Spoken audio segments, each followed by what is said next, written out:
We open with the title in a tunnel underground, presumably, because that's where tunnels usually are.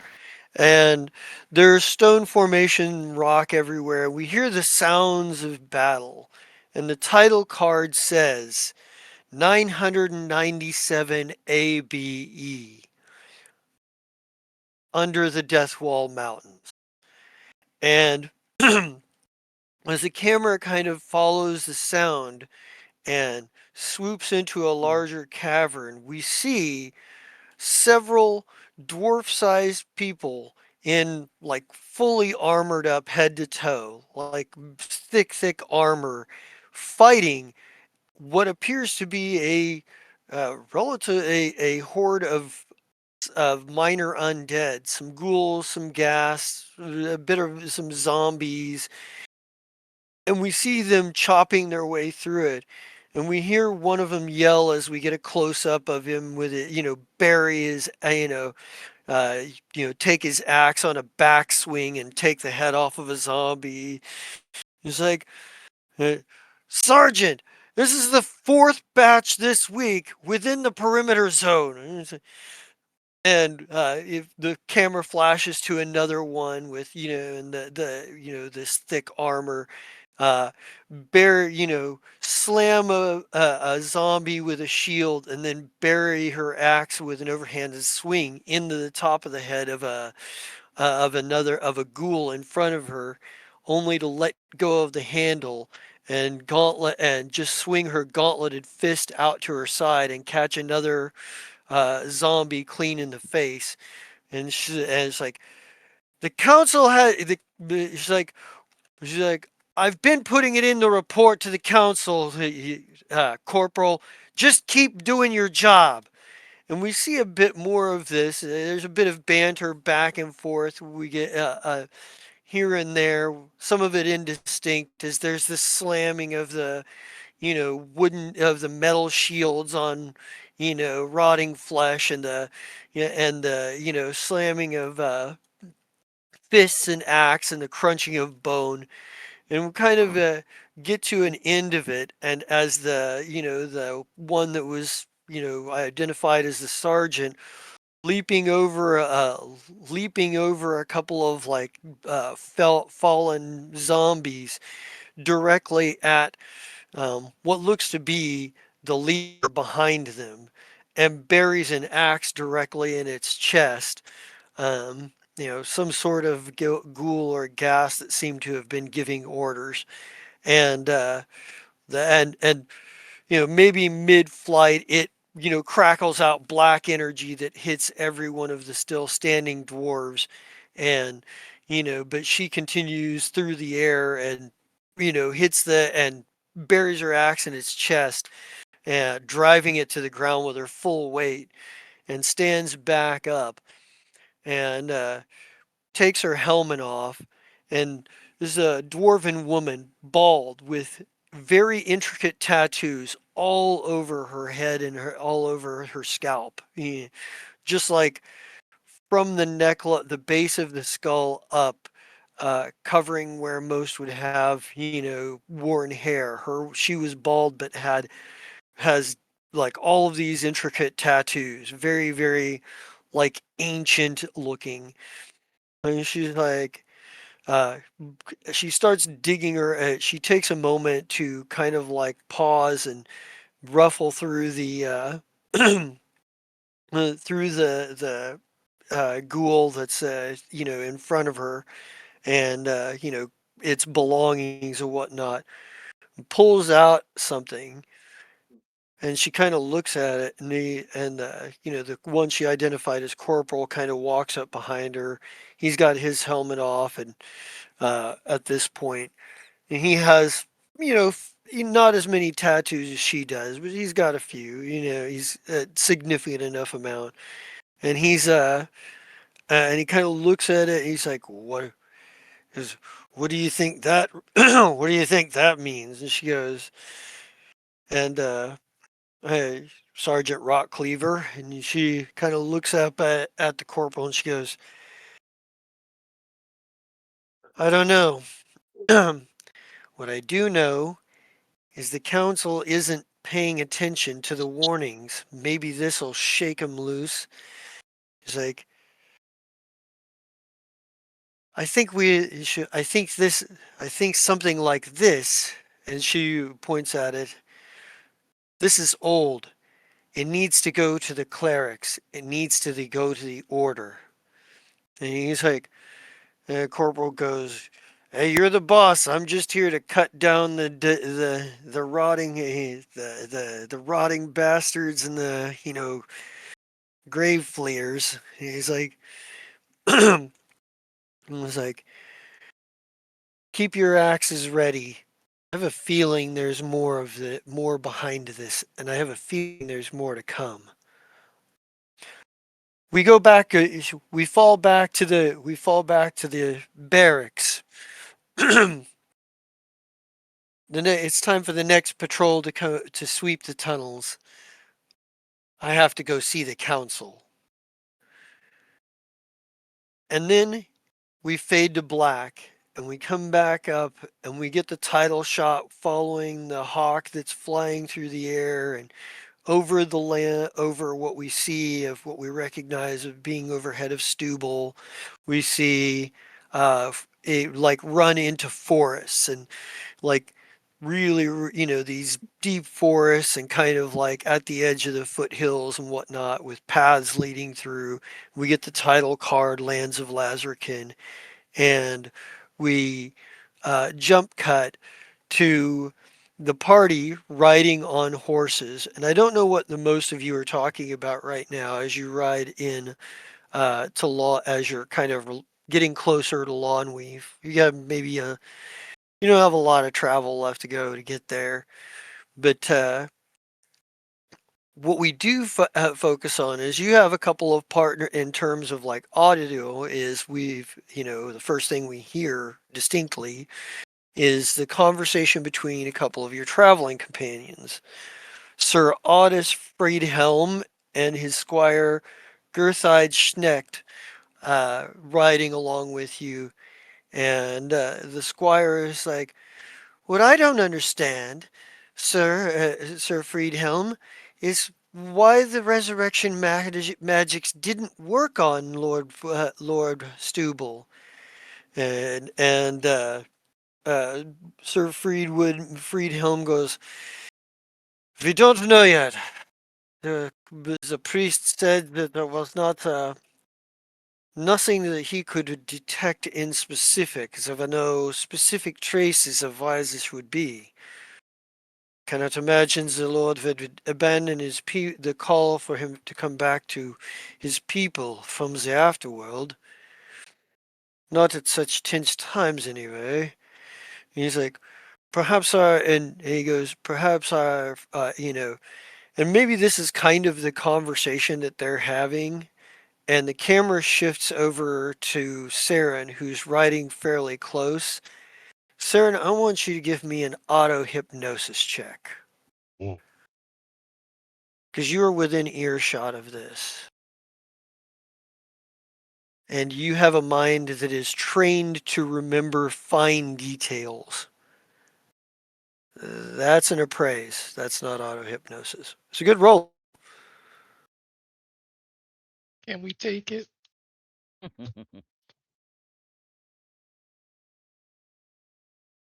Saren? Oh.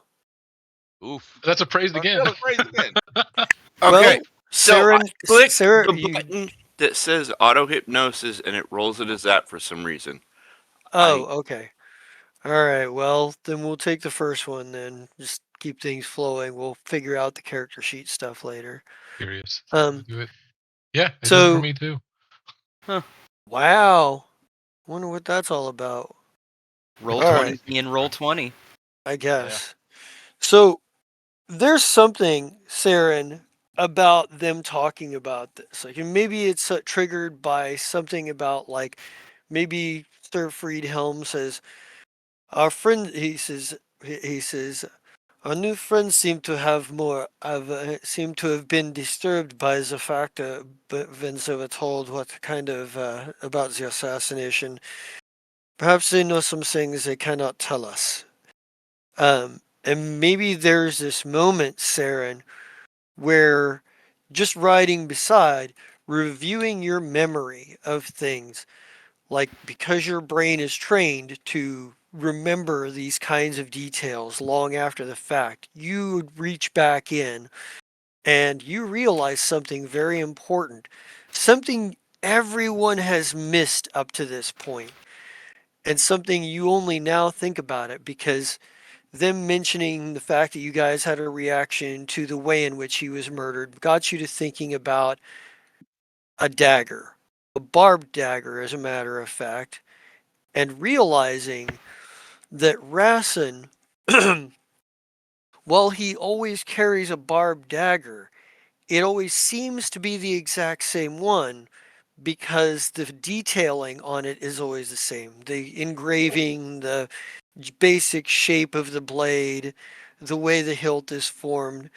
But now that you think about it, it's been different in some way each time, almost as if it was made from different materials. The blade has appeared in the, for example, maybe in your memory you see in the sewers of Nur, his blade, the edge upon it, had a almost reddish keen to it. However, the dagger you saw him use in Imric when you guys stopped him from taking out Fash, and the one that you saw in ambush at the farmhouse, both seem to have a darker keen to it, as if they was made of a completely different metal. And then again, um, in the throne room of Ocanther, it seemed to be made of yet an even different material at that point. But the engravings, the form and shape of the dagger is exactly the same in each one. So somehow someone has made an exact replica of this dagger in uh, in in several different forms, or somebody has some way of changing the basic metallic construction of the dagger. I don't know if I would know anything about transmutation and changing material of metal or anything like that, but You'd that was you'd the know it. first Yeah, thought you'd that know. popped into my head. Yeah, you'd know that you'd know that there are people who are capable with arcane powers that are capable of doing such things, and Gister is rumored to have a very strong alchemic practice too, so perhaps there's something in it there as well. Do you mention any of this to the rest of the party? Because, like, in your mind, you see clearly his dagger in his hand or his hand on his dagger every time you've seen him. And it seems to have often been made of a different material, but you don't know much about metals. Well, CERN will look at everybody else and kind of see what they're doing at the moment to see if him speaking up his mind is a good idea anymore, or if they'd be susceptible to information that he might have. What are the rest of you guys doing or talking about as you're riding, into riding to Lawnweave? I think Basbeer is just very pensively thinking. Like he seems like he's like not there. Like he's kind of off in some other portion of his mind right now. All right. What is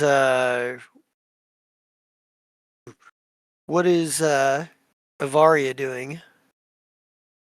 Um, Avaria is kind of listen. She is listening in on this conversation between the squire and his knight. Um, Hmm. but she is listening to, like, she's trying to kind of figure out who this he is that is supposed to be coming. So she's just listening to like she's trying to get any information she can. So she's listening to this conversation about a sword. I mean, not the sword, but like why somebody wouldn't come back from the dead with magic, and wondering if that's tied to this so-called he who's coming. 'Cause she's on edge because she does not want anybody to show up and make her life even harder. And what is Raziel doing? Well. Oh, there he is. I thought. Oh, sorry.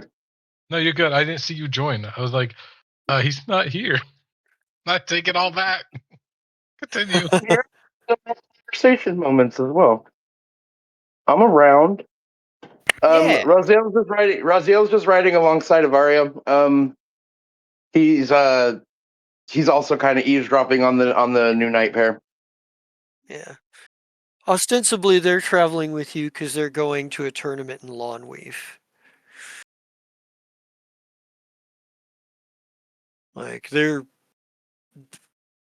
Stubble and Lawnweave rubbed off on each other enough that they actually have nightly tournaments in Lawnweave. So they're kind of on their way to that. That's kind of why they're with you. Mm.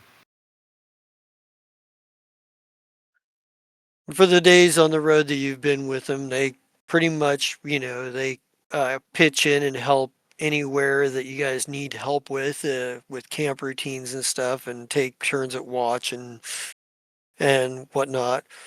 They're generally very respectful. Sir Friedhelm, him in particular, is very respectful of the privacy that you guys have as a group. Being careful not to, include himself in conversations that you guys clearly want to have amongst yourselves. But also not unwilling to engage with you guys in conversation where you guys have wanted to talk. So he's been a polite campmate, effectively. Mm-hmm. Yeah, and there's definitely some appreciation that Bazbeer has expressed. Like he's very vocal about stuff like that. Yeah. So, yeah. What is Callahan doing? Figuring out why I have a random other person as my thing that I can chat with named Callan Cordrum. Huh. Even though I don't have a character sheet for him. Huh. Callahan, also pretty much like him, he's a good little soldier boy, so he isn't eavesdropping. He's been keeping up the camp probably the majority of the work as much as he can. Because, he doesn't want our glorious leader, Basby, to have to be working harder. No, but he does, he does his job. If someone talks to him, he talks back. Otherwise, he just stays quiet and marches on. Are we on horseback, on foot, or are we riding through the air? You guys are on horseback because you guys have to meet Witty Plock in Lawnweave. He took like the long way around. He wasn't going to go through Stubble in air. He didn't want to run into the crazy green dragon that Oh, that's right, the green dragon. So we're like going down that road that's kind of like right there. Well, that's actually more the borders. There is a road that goes directly between Stubble and Lawnweave. Yeah, that's borders. I forgot. Yeah. So there'd effectively be a road. So we're in a forest, so I'm definitely keeping an eye out too. Yeah. Because not only for bandits, but also just wild animals in general. Anything that can cause the horses to run amok. And it is kind of the dog days of summer at this point. So you guys are kind of like, you're getting ready to start passing into fall. Oh man, it is uncomfortable then. But he Yeah. bears it. He bears with it. Actually, no, it's not uncomfortable. Not for me. Call a doctor. Call a doctor. Not for me. Because because I have endurance +4 situational environment bonus. Yeah. Oh, So it's a little uncomfortable wearing my armor, but I'm wearing it anyways. Oh I'm yeah. doing well. Well, so Sir Friedhelm is also wearing there's maybe like that. Well, he's bearing it too. So like because Sir Friedhelm just does not take his armor off for much of anything. He's just like he is a knight. That is his. That's his world. Is his armor and his sword. So, Respect. I think maybe he sort of like rides up to where Callahan and Basbeer are. He kind of cuts the conversation with his squire short. Rides up and he goes, "We should be getting into Lawnwood by the end of the day." Then he goes, "You may rest assured they know we are here already." He goes, "The long runner, they probably have had a long runner on watching us for days at this point." I think glance around trying to spot someone like, can I wonder?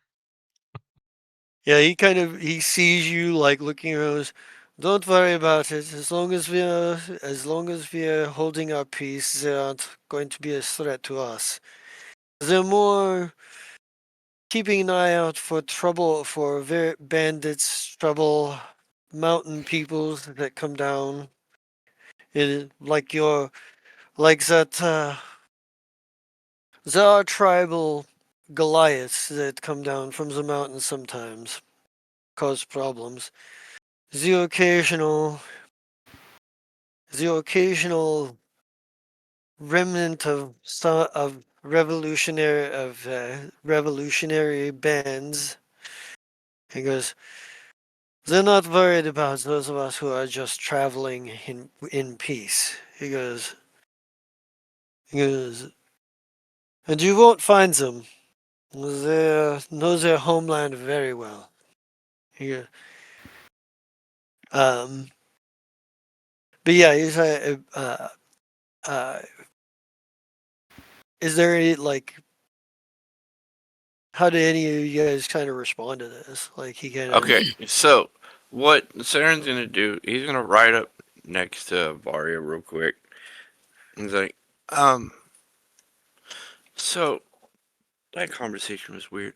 You seem to be a good evaluation of information that we need to share. You've been pretty good about informing me what I should share, what I shouldn't share. So I'm gonna let you know what I think, what I pictured. Okay. Well, let me know. Okay, so you remember the dagger, the specific dagger thing that Rassin, Lexan had, Rassin. Rassen had, and Yeah. it had the Jagged one. symbols in it. Well, several of them are made of different materials, right? It's not the same metal in all of them. It's kind of weird. I don't know if there's some transmutation thing happening. I'm not 100%. I know it exists, but I'm not like completely aware how that works. I don't know. So It was just a thought I had when they were talking about it. yeah, I don't know. let's talk to Basbeer about it. I think that this is something we can share. Okay. So I write up to Basbeer. So I was informed to let you know. Um, when those two people were talking about the dagger from Rassen, I remembered something with my training and whatnot. I can remember things. The dagger, all of them were intricate with whatever design specific, but the material was a different metal or whatnot. And I don't know if it's like a transmutation thing or if it's like somebody made a copy of the original or I can't pinpoint the exact. I just remember the image in my head and I remembered it. So to be having an open book, as we were saying, I'm being honest with what I think. Okay. Yeah. I think Basbeer, who is like this entire time been like pretty pretty hard dissociating, like kind of snaps to, and goes, right. That seems. And can I make a knowledge arcana to see if I can postulate any like theories on what this might be?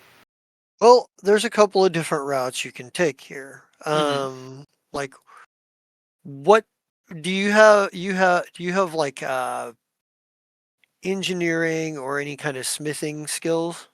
I do. I have ancestral knowledge, which lets me make any knowledge check, and use my Okay. wisdom as the bonus. All right.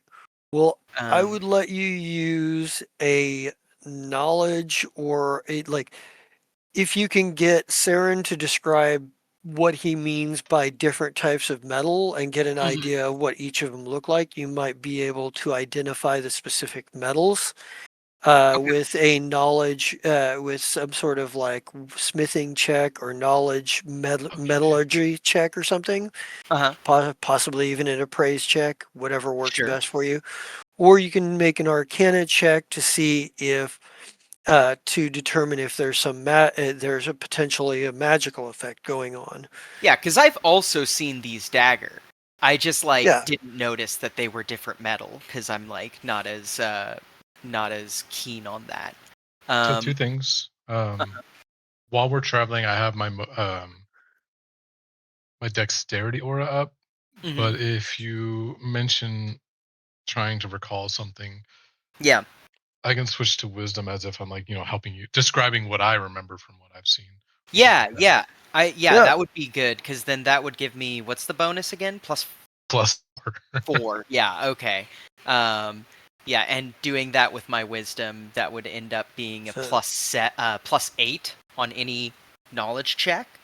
And you could choose, as I say, and you can make both checks, like because they're like both of them have the potential to have some information within that. Okay. I'm So gonna do both checks then. I'm gonna ask Callahan to kind of describe like Callahan, if you could give me a detailed report of what Rassen's keyword. year was like. Yeah, I'm a soldier. I remember. That's why I just started describing it, and that'll be the motivate wisdom. Yeah. yeah. And then I'll make my Arcana, and then I'm just gonna make a knowledge engineering, but that can fill in for any other check. 'Cause Yeah, the that's bonus will fine. be the same. That's fine. Okay. All right.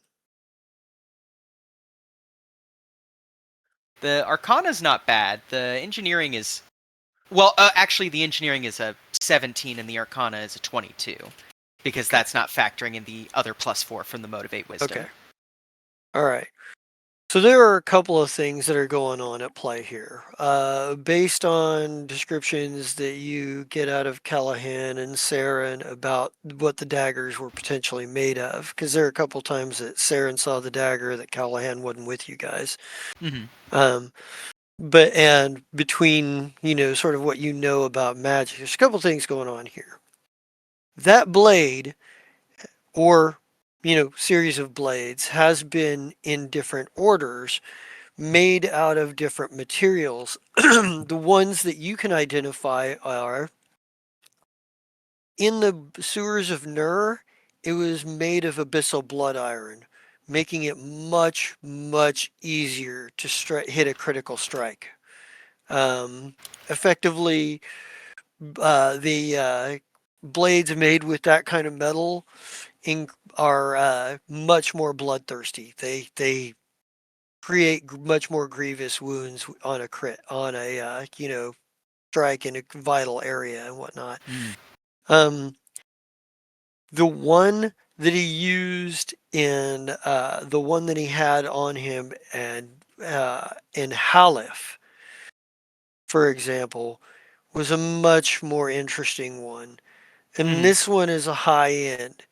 You only know this because I'm allowing a synergy bonus with your knowledge of Vestia.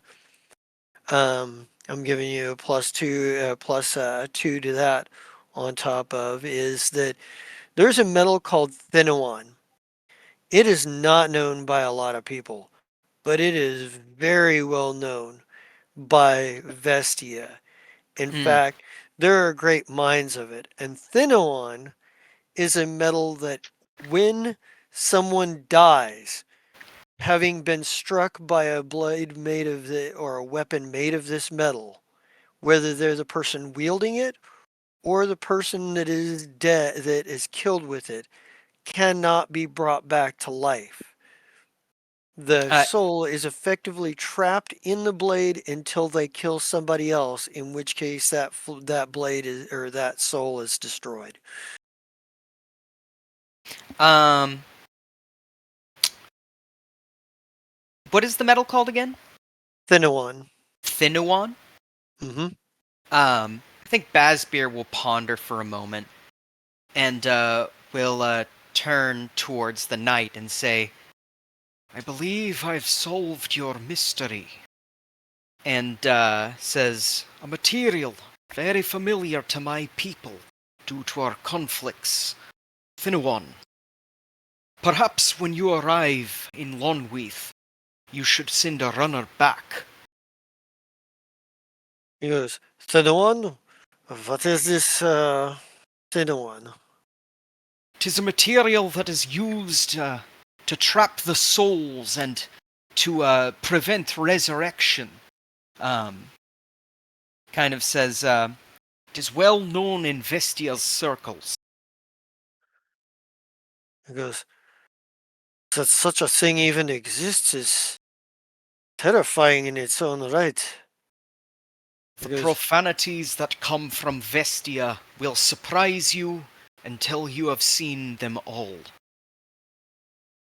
he goes, this is grave news indeed if the enemies of the living possess such a weapon. Says, and he's going to give a very detailed, um, like, description of Rassen. He's going to say, along with that, and take this down, send out for a wanted poster for a man fitting this description. He should be known within your kingdom by even the lowest of person. If he is to be spotted, then I believe you've found your assassin. He has his squire come over and he's like my squire will take down the details. He's like yeah. As far as the Arcana check goes, the thing that's revealed to you here is this sounds to you like a metalline weapon. Metalline weapons can change their composition of what they're actually made of. Between any normal or any like sort of any kind of metal, basically. It could be a cold iron blade one day, particularly deadly against Fey, or it could be made of mithril the next day, lighter and easier to carry, or it could be adamantine and be able to cut through steel chains, or it could change, but these kinds of weapons are very rare. Curiouser and curiouser. It appears that our enemies are better armed than we thought they were. He kind of says that to no one in particular. He still seems like he's kind of only half here. Yeah. But yeah, he'll kind of not like dismiss the knight, but kind of make a social gesture that he's going to talk to his people specifically. He'll kind of like ride ahead a little bit and motion for everyone else to ride ahead as well. Yeah. So it doesn't take you much longer to get to Lawnweave. When you see it come up, it's an impressive sight in and of its own right. There's something that speaks to both functional and decorative about the place, like the all of the things you would expect to be, sturdy, look like they were well built. Like the walls are built well. Like all of the fortifications look like somebody took them seriously, and you know they're not maybe not quite as decorative, but they are certainly well considered. But like there is a great deal of like stuff that the architecture is a little bit more. It's a little bit more high end. There's a number of like very classical looking kinds of things, uh, in terms of how it looks. There's also um, and just kind of like as you're riding in, like there is a military force, but you see patrols, that are obviously trackers and rangers coming and going as well. Walking into like going through the gates is an affair. Like you have to like, identify who you are, what your business is. When you mention Witty Plock's name, they'll probably, oh, okay, because they know who Yeah. they know who they are. They know who And they are. and I think Um, we're also going to go like papers out immediately. I don't want to oh yeah. surprise anybody. Like we are agents for like Baron Malkane and Baroness Deltrick. Like we're diplomats. Like Okay, yeah, and I pull my shirt down a little bit to cover up the tattoo. probably yeah, smart. yeah, probably smart. You meant I'm putting my shirt on. I was like, of course. Yeah. But yeah, when you get in, there is something that speaks to these are people that they seem to have a higher level of civilization, although they seem to also revere their ties to nature here as well. Um, for example, you see frescoes up that are dedicated to Dairiki the Huntress, that are dedicated to like sort of like nature and the sort of like history here.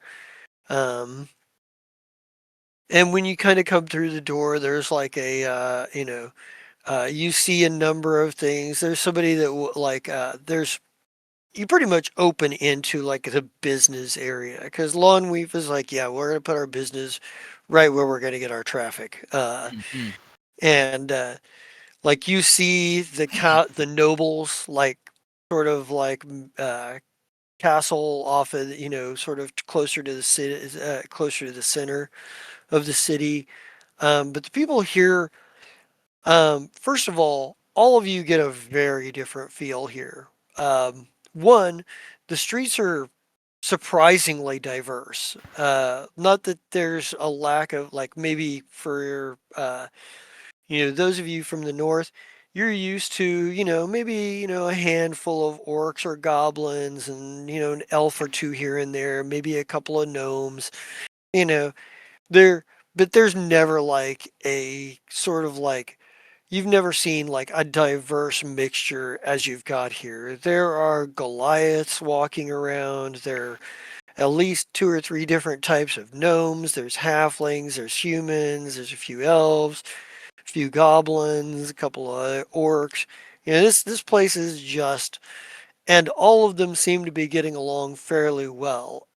You notice that the cut of their cloth seems to be higher end than what you've seen up north. Duchy of Ocanther has some high end stuff, but outside of Ocanther, anywhere else you've been, this stuff is pretty premium. Um, Even though they tend to wear like sort of earthy colors, a lot of them tend to wear sort of more earthier colors and whatnot. That you can tell Dairiki the Huntress is probably the predominant faith here. Um, there's a um, it's loud, it's bustling. Everybody is dressed in a fashion in a fashion that is just different from what you've seen with ploofy sleeves and vented, pantaloons, and just they're really, really like fancy here. I mean, there are those who are dressed for the business of being out, and outside of the walls and stuff, like your rangers, your soldiers, your knights, things like that. But your average commoner here, and there's something else. There's a feeling of carefree that you can all just get here that is unmatched anywhere you've been. Like Ocanther has had that oppressive feeling of being watched from everywhere. Anywhere in the north, there's always a certain eye of caution towards the potential danger. These people do not seem to really have quite the same care as North. Like they seem to feel like outside of the people whose job it is obviously to be watching out for danger, they seem to be a bit more relaxed. And as you're kind of wandering through, trying to figure out where you're going to go first, there's a like there's like a guy there's you see advertisements up for a theater, um the for a theater with a performance going on. You see this weekend, and you see, and as you're kind of walking, let me see, who's sort of towards the front of the party and who's sort of towards the back. I'd be up at the Raziel's front. definitely trailing in the back because he kind of fucking loves this place. Raziel should look in chat. Uh, Yeah, I'd be up front with I don't whoever say Yeah. else. Saren's kind of in the middle, but he's also knowing, oh, I'm in a new town. I need to check in. You know where you need to go for that, and there's a there is a apartment above an alley behind behind one of the taverns here in town that you when you go by your like when you go by, you're supposed to wait until you see the windows open but the lights off or something like that, and then you know somebody's there. Um, uh, but you have to look for the mark and all that. So there's um, letting somebody know you're in town. You have to. Um, I think the sign here for letting somebody know that you're in town is that you have to wear a purple, some item of purple as you, or maybe not purple, an item of red and black, like some red and black item, and the contacts here will be looking for you in the marketplace, doing that. I'll look at Um, Varia. Hey, do you have a red and black cloth I can borrow real quick? Red and black. Yeah, As you can just see, I wear mostly blue, but dang. um, Ah, let's see. I Uh, need to. black would, like as she says, as she says that she says, red and black would absolutely give me away. Like,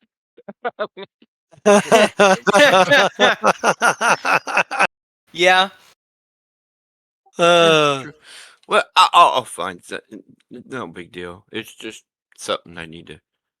I'll probably buy like some. Oh shoot, I ain't got no money. I'll figure it out. All right, here, where are we here, going? I'm sorry.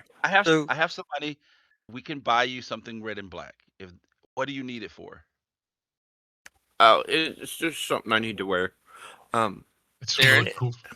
Darren, so we've talked about this, Darren. um, so Raziel, while Avaria and Farron are kind of talking back and forth about this cloth, a kid walks up, like in the crowd, and tugs on your cloak or whatever, and it's like, Mister,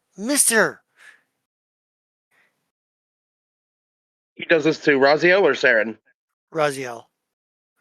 Yeah. So Raziel looks all the way down. He goes, he goes, Hey, do you like music, Mister? I love Kill him. music. I don't trust him. He goes, he goes, and it's here that you notice that like he's got a handful of handbills, and he gives one to you. He goes, he goes. Can Theodore Bald is playing at Reeb and Ela and Reeb's for the next couple of nights. You should go see her, mister. Just don't tell that uptight guy up front that you're traveling with." He goes, and he hands you the handbill and runs off. Um, Traveling with who? The uptight yeah, guy up front. yeah, Yeah. he kind of like threw a thumb at like Callahan because Callahan looks super proper Okay. in his armor. Like, uh, do you look at the handbill? Yeah, absolutely. It's like the handbill is printed, but it didn't like maybe somebody else might be able to tell you whether it's high quality printing or not. But Can it's you read? That's what I you was gonna know say. Can you read? yeah It has you can't pictures. read it. It has pictures, and it's like yeah, and it's got like a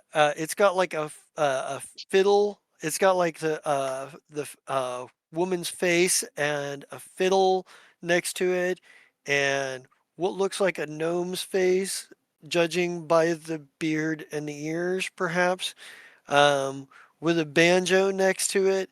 And there's a whole bunch of scribbling words on it you can't read. Uh, Um, but like Well, sort of the picture and the imagery gives you the feeling that and the approach gives you the feeling that there's this whoever these people are, um, they're probably not like high society entertainment.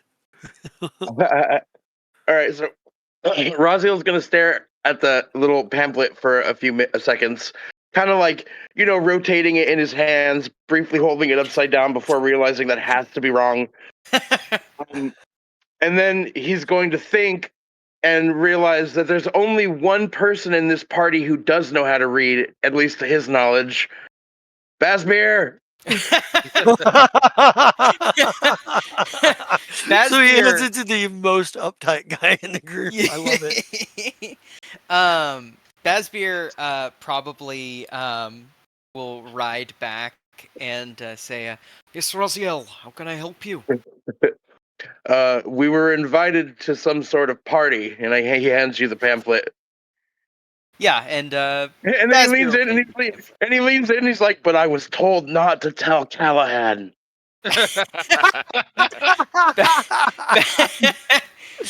He's so you looking at the handbill.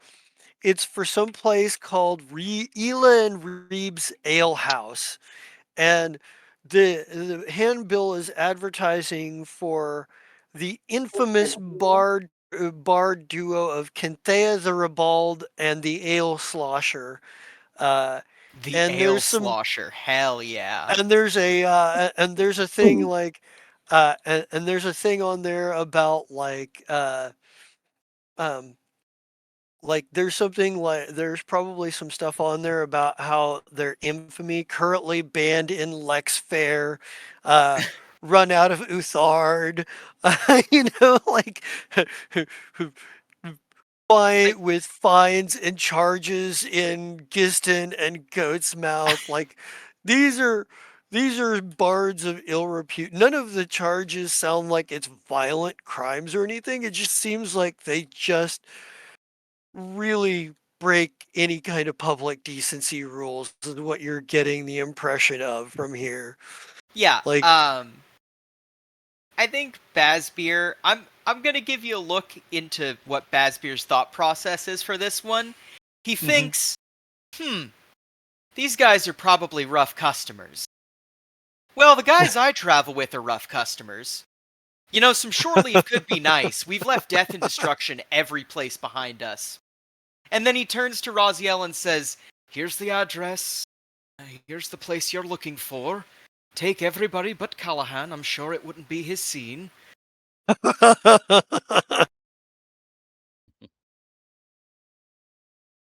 Hell yeah. And he probably says, "And no trouble with the guards. Understand?" Gotcha. If any of them do anything, I'm on it.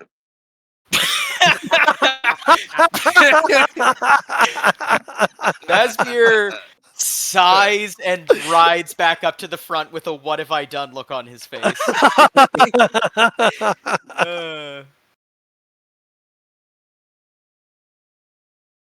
What was that about?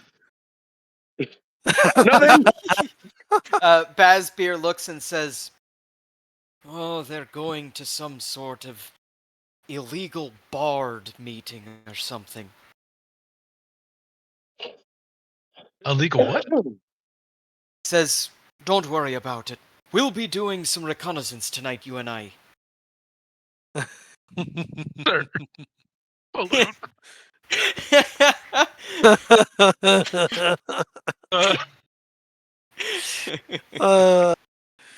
Yeah, so where do you guys go? Are you like what's your Raziel wants to know if Saren and Avaria want to go check out this party.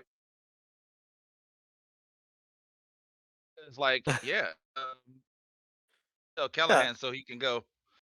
so Oh, we yeah, can't tell it's- Callahan. We're not allowed to tell Callahan. Okay, if we're going to, I don't listen. I need a red and black cloth. I need that first, and then What do you need from it for? there I will we'll buy see. you. I will buy it for you. What do you need it for? It's it's a check-in thing. Remember in the last town I had to go do some stuff and Oh, whatever, that's all and you. you weren't allowed to go. It's the That's same group that's type all you have thing. to say. We know that they're trying to erase your memory if you don't do it. It's fine. We'll help you out. We know We you're doing forgive it your because treachery. Okay. Yeah, yeah. I think even Bazbeer, if he was for somehow party of that, he would agree. He'd be like, "Yeah, no, they're gonna erase your mind, dude. Do what you gotta do." Like,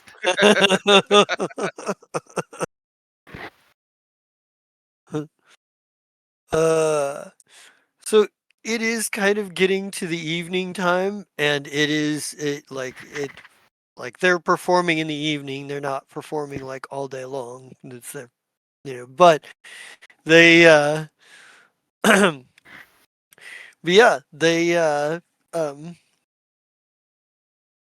it wouldn't cost you much to buy like a red and black scarf or something.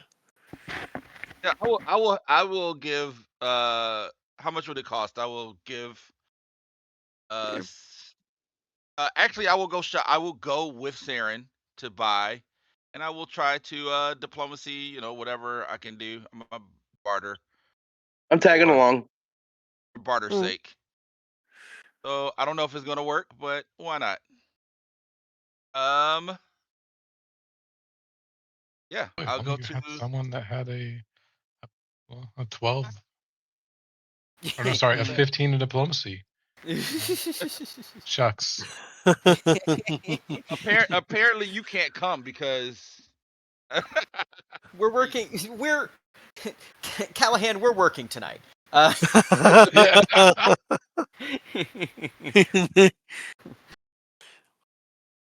Yeah.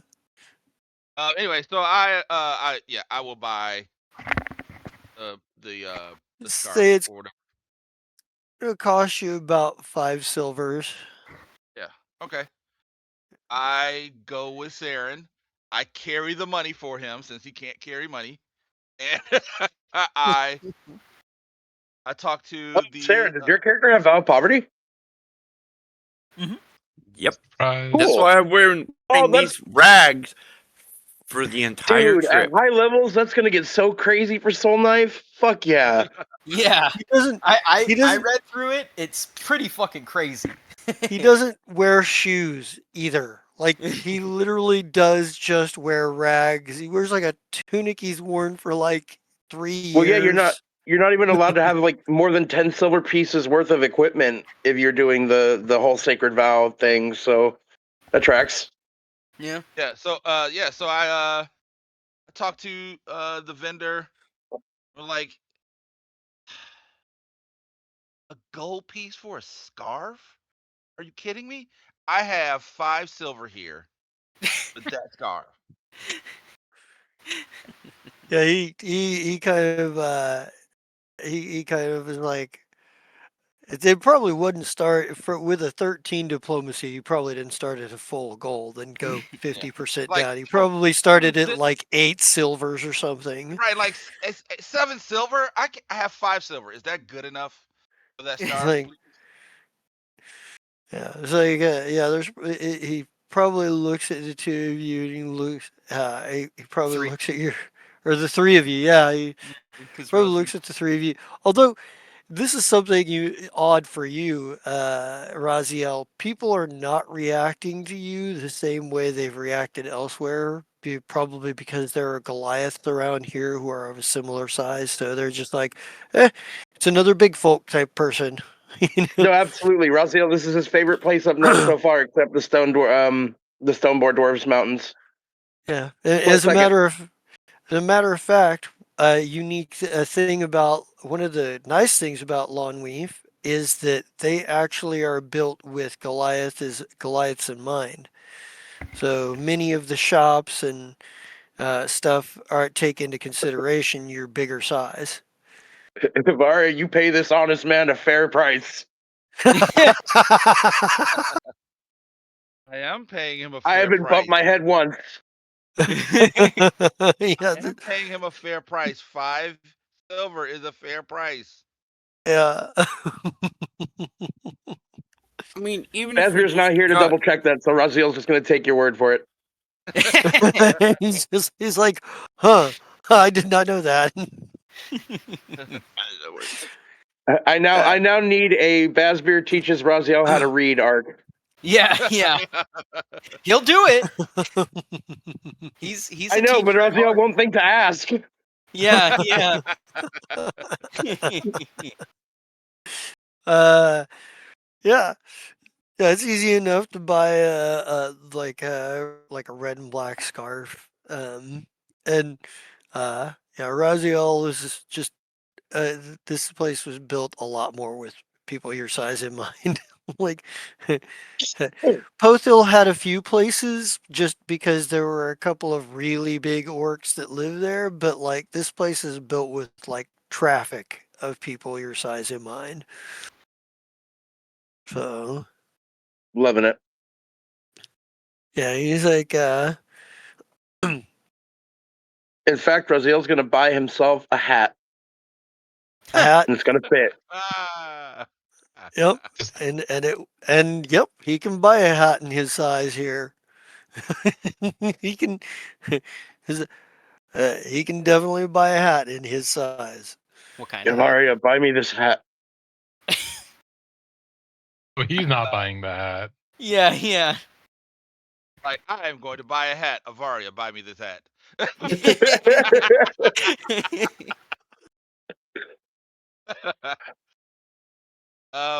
Avaria looks at the hat. She's like, "How much for that hat? The biggest hat in the rack." The biggest hat, huh? Let's see. Let me look at the gear here real quick. I don't remember.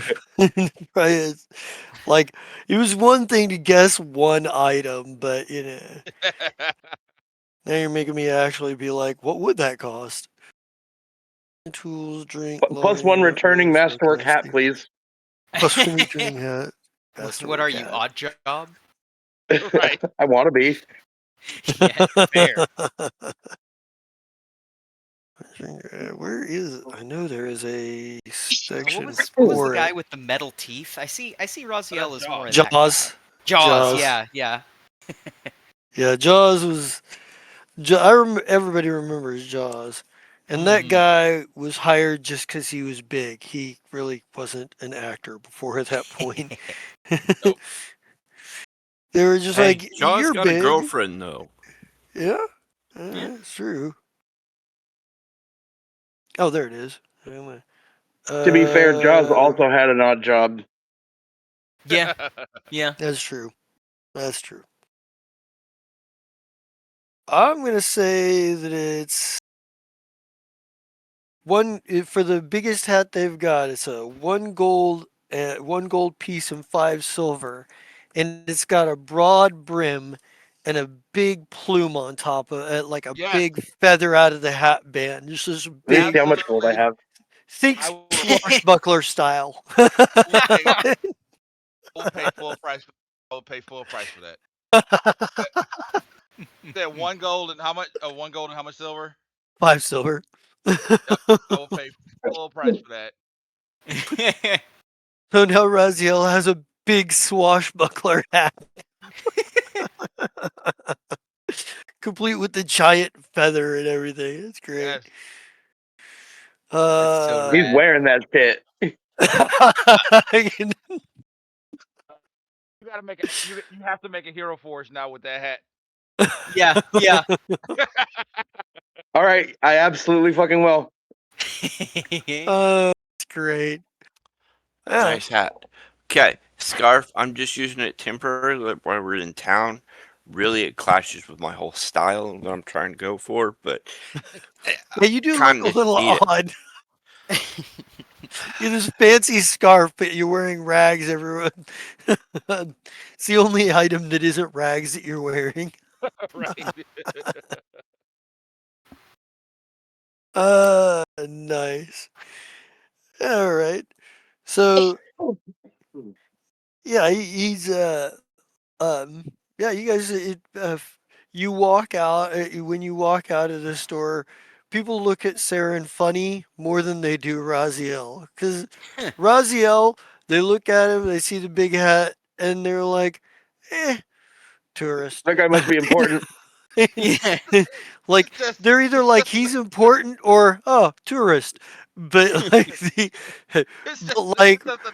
Saren, everybody's like, what the fuck is that fashion man. choice? Like, why is that? Why is that weirdly dressed dude walking with that giant pimp?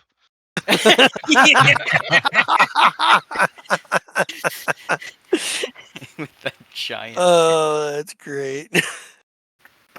Darren, Yeah. you should have got a red and black hat. That would have Oh, been the yeah. big brain play.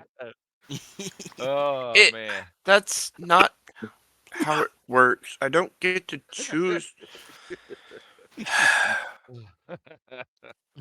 Let's just go to the music festival. Yeah. What is it? Music thing? What? It is Ela and Reeves Ale House. Okay, so I get to watch you two get massively drunk. Got it. You could get drunk with us. No, I've chose to detain from that Why? because it's wrong. What? It's just liquid. It's just liquid that makes you feel better. Like what? Yeah. Honestly, It's a Sarah, you could use mind-altering- it. It's a mind-altering substance that shouldn't be consumed.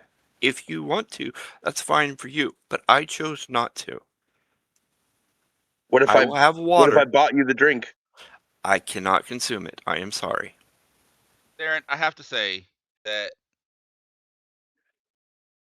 you betrayed us in your hometown, and this is the most disappointing thing that you've ever said to me. Oh, Never y'all are mind bad selling out friends. all of our information to your evil boss. This is the most disappointing thing. You won't drink with me. Well, yeah, because you're willing to do that, but you won't party. What the fuck? Let me put it this way. I could be the designated person to make sure you get to a safe place to sleep after y'all have fun. Okay? But I wouldn't trust you with that job sober. But I've been It's I've okay, been Saren. You can drink your sober. water, but you will have to watch us get drunk. That is true. Your statement is now true. The funny thing is that I, in real life, am the person who does not drink, and I have to do this for Angel. Well, the other funny part is that neither of you seem to have yet realized, your characters seem to have realized as yet that Saren hasn't eaten or drinking anything in a long time. I mean, Raziel wouldn't pay attention to that shit. Avaria has noticed, but this is a special occasion. We are in a It's really just cool place like that has not he tried hasn't to even kill us once. he hadn't even eaten sustenance. He hadn't even eaten for sustenance. Like nothing. Nothing at all. For like 4 days, he hasn't consumed food, water, nothing. He's just kind of hanging out, doing whatever. You guys go down to eat, and he just kind of like, okay. And he doesn't consume any food or liquid. Huh. He doesn't. Avaria doesn't care that you don't eat food. Avaria cares that you won't party with him. So what are Callahan and Basbeer doing while they are doing this? Not enjoying Um, music. Not enjoying um, I'm sorry, you weren't allowed to know. Basbeer will take Callahan on a very official journey to go to the nearest local constable and just like give them like a description of Rassen, right? Okay. Basbeer has decided that making him the most wanted man in the fucking lands is important. But yeah, So what are you telling them? Why are you telling them that he is wanted or should be arrested? Because here's the thing: are you comfortable with revealing to Gister authorities that the Lord Warden of Stubble was killed? I would assume that they would know, right? Hmm? It has. Uh, It's only been a few days in That's game. fair. It's We been might, less than. It's been you guys had a travel time of 16 days between Stubble and Lawnweave. and we left the day after that happened, right? Yep. Okay, that's a good point. You raise a very valid point. So they may not know yet. I would mention that he is a death cultist, and that he is personally responsible for several deaths. If they ask for like any sort of legitimacy, My I mom. showed. Yeah, yep. Well, that was Ravage. Yep. But no. If they ask for any legitimacy, Basbeer has, as we know, a incredibly detailed account of basically everything he goes through. So he'll testify with that account. He'll use Are you credentials going as a to? diplomat. Are you going to tell him something like he's wanted for I'm a diplomat for Baron Malkane, and he Yeah. committed crimes in Imbric? Uh, Because that's an incredibly legitimate reason to be looking. Because you are official capacity for the Baron of Malkane. He did Yeah. commit crimes in Imbric.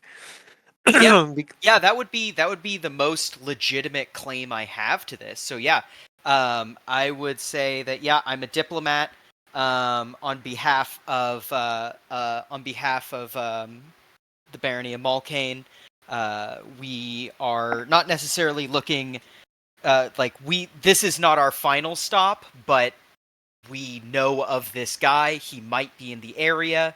It would be very important that people know who this guy is, because he is a dangerous killer with motives that are only ill. Right. All right.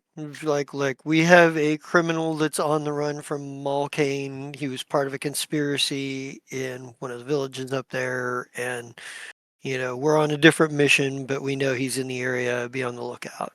Is that kind I of the would even, basics? yeah, I would even encourage encourage Callahan to kind of invoke his status as a representative of the Barony of Deltric. That's To true. kind of He add does. more legitimacy to this, if Callahan is Yeah. down for that. Oh yeah, he will. Yeah, He was spot, and while you don't have any proof of any particular crimes in Deltric, you was spotted in Pothil, so it could be a thing where you're looking person of interest as well. Yeah. Yeah, just anything to add legitimacy to like the claims that we know are true. That this guy Right. killed Posker, has fought us multiple times, and is involved in death cult activity that has led to the fall of a town. Like, Yeah. Um, so yeah, that, and then I think the other thing is just touching base with the powers that be in this town, because you don't go into someone's town as a diplomat without talking to the guy in charge. So you want to look up the Warden of Lawnweave? Yeah. It's easy enough to do. You don't need anybody to give you the address. It's a castle in the middle of the town. Um, yeah, I think when you get there, you get the paper. Like they ask for your papers, your identifying like credentials and whatnot. But once they've Yeah. kind of checked them, you are brought in. You spend some time. You spend some time in a waiting room, Mm-hmm. but eventually somebody comes to take you the rest of the way for an audience. When you get in there,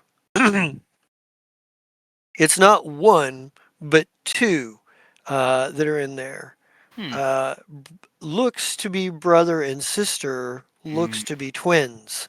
Mm. Um, and when you are presented, like the herald is like, uh, may, Lord and Lady Warden Linsett and Linzette Lawnweave, I present to you the Basbeer Foreteller, diplomatic envoy from the Barony of Malkane, and Captain Callahan, or no, Lieutenant Callahan Cromwell, representative of Barony of Deltrick. And for Basbeer, go ahead and give me a history knowledge roll here. Yeah, I can do There's that. something here that you would potentially know, and Callahan, you can give me a knowledge nobility roll if you like. Won't be that great, but let's see what we get. Knowledge, nobility. Ooh. It just comes to mind immediately. Yeah, So no, we're both on top of it. This is why I brought you, Callahan. This hits both of you like a ton of bricks because this has to do with history. So,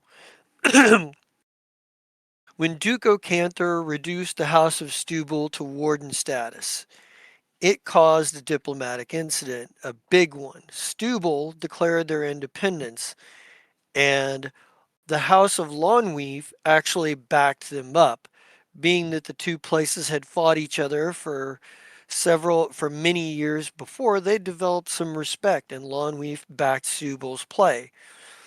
The Baron who made that decision was named Linsett Lawnweave. These two are named for their famous forebear, and what you can only guess, whether intentional or not, is probably the biggest insult to Duke Ocanther and House Ocanther that you could possibly give.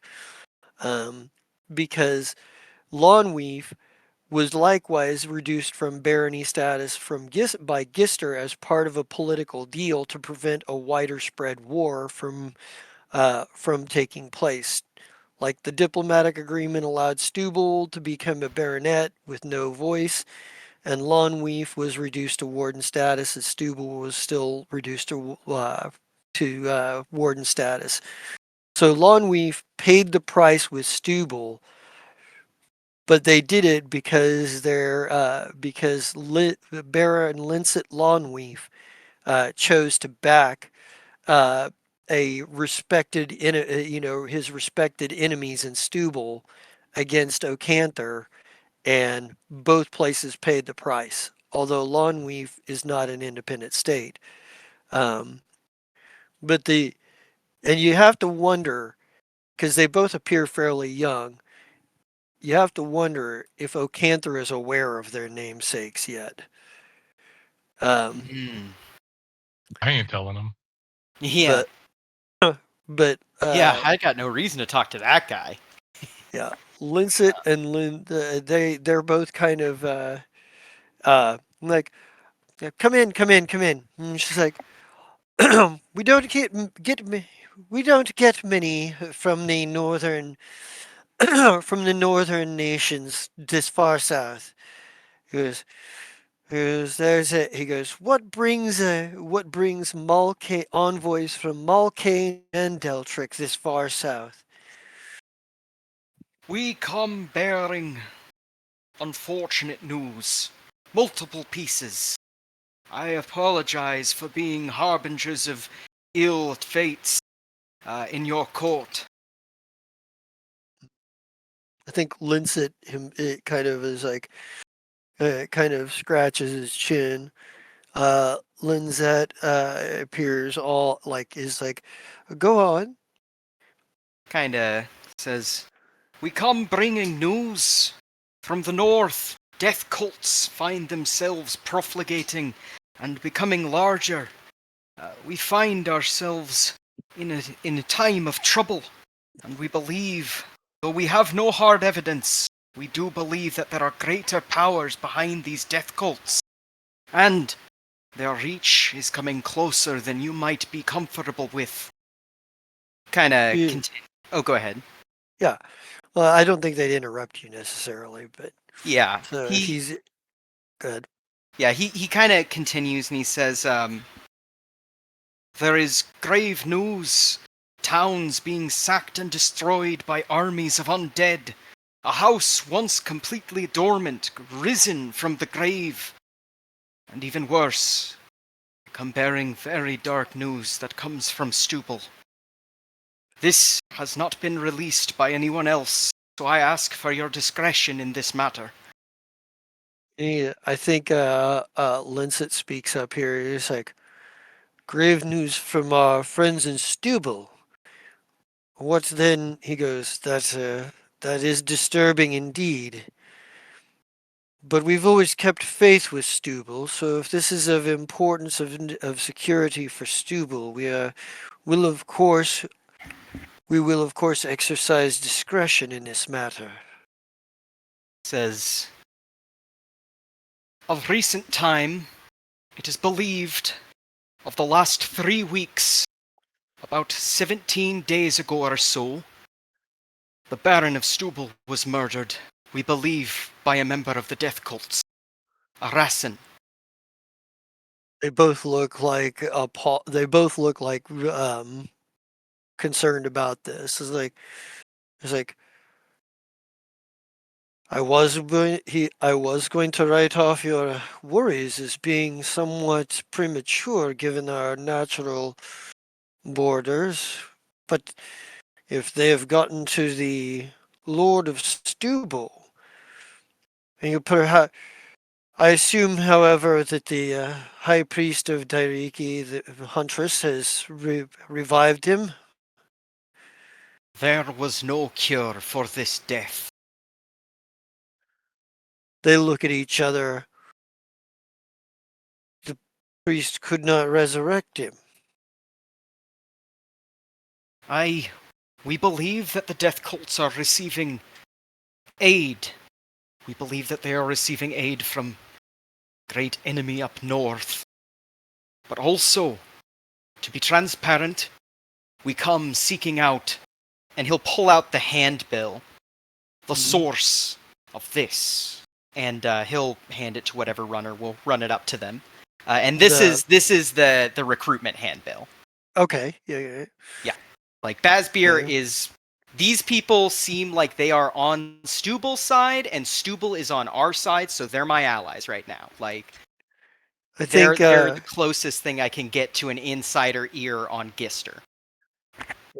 Linsett, first Linsett looks it over, then he hands it to Linsett, and Linsett she studies it for a moment, and she looks at you, and she goes,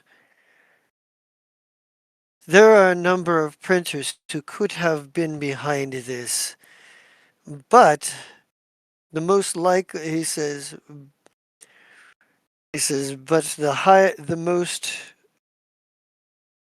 prolific printers are all in Gisted. We have one or two here in Lawnweave, but they generally concern themselves with matters of local news. There's he says she says, if there would be anyone who could identify this specifically, or be able to give you a more specific direction to look in for the printer, you'll want to talk to the Countess's younger brother. Kind of nods and says, "Aye, thank you for this information." Countess ahead. Beatrella Gister and her younger brother Leontis rule much in hand, but Leontis knows a great deal about coin and about business and about the written word. Thank you.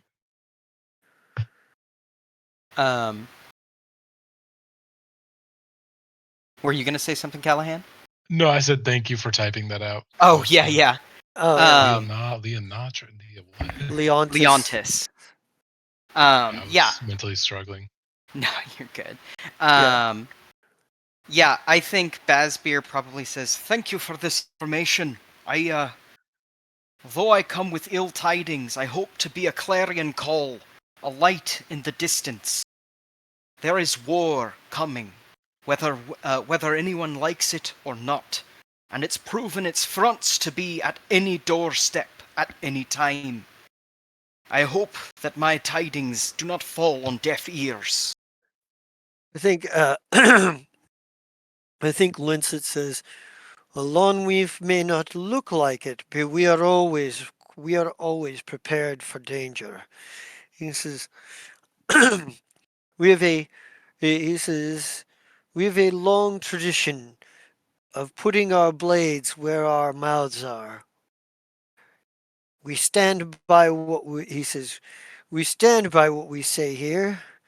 He says, "If there is danger, you will find us wary." I think Linzette continues like, "Is there anything in the meantime that we may offer you in the way of hospitality? Do you require rooms, perhaps?" Accommodations would be most appreciated. Says, "How many are in your entourage?" Shoot, that's Master Raziel. Dwarf. Yeah, I'll say the correct number because I have to count it right now. Yeah, he's I'll like- say the correct number. Yeah, Callahan will, but Bazbeer will like think for a second, and Callahan chirps up. He just knows. He has Yeah. to keep track of things like that. Yeah. So they're like they assign somebody the task of getting you places ready and whatnot. And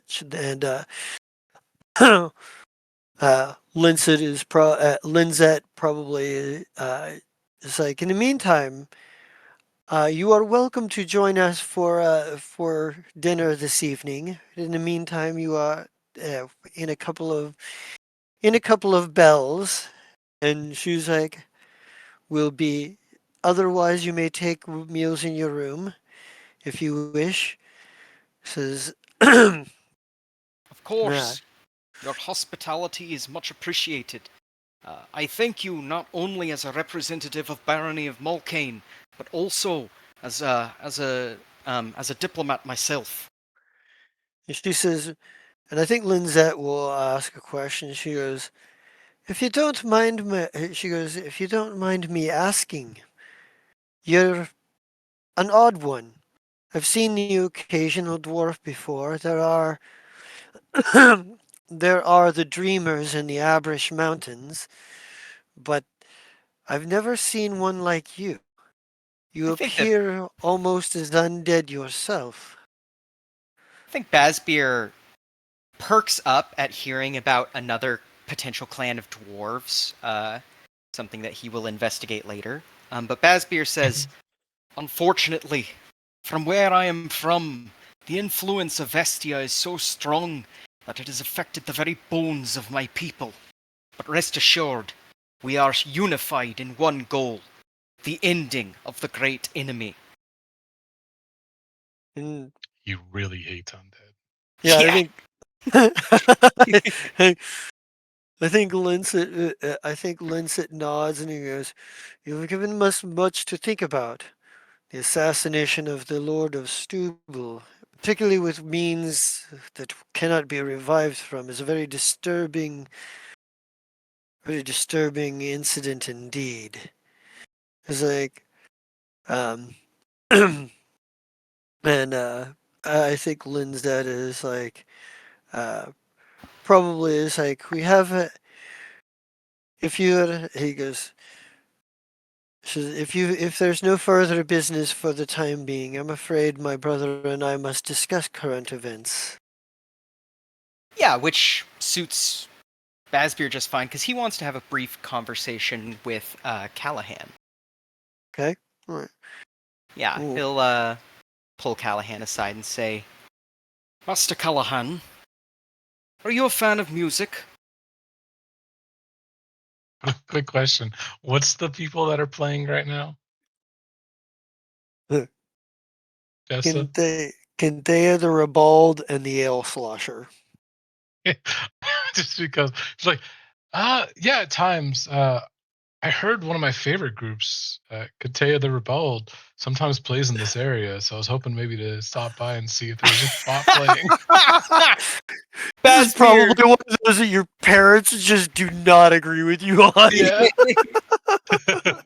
Basbeer kind of gets a grin and he says, Like, and he your says the music is address. terrible.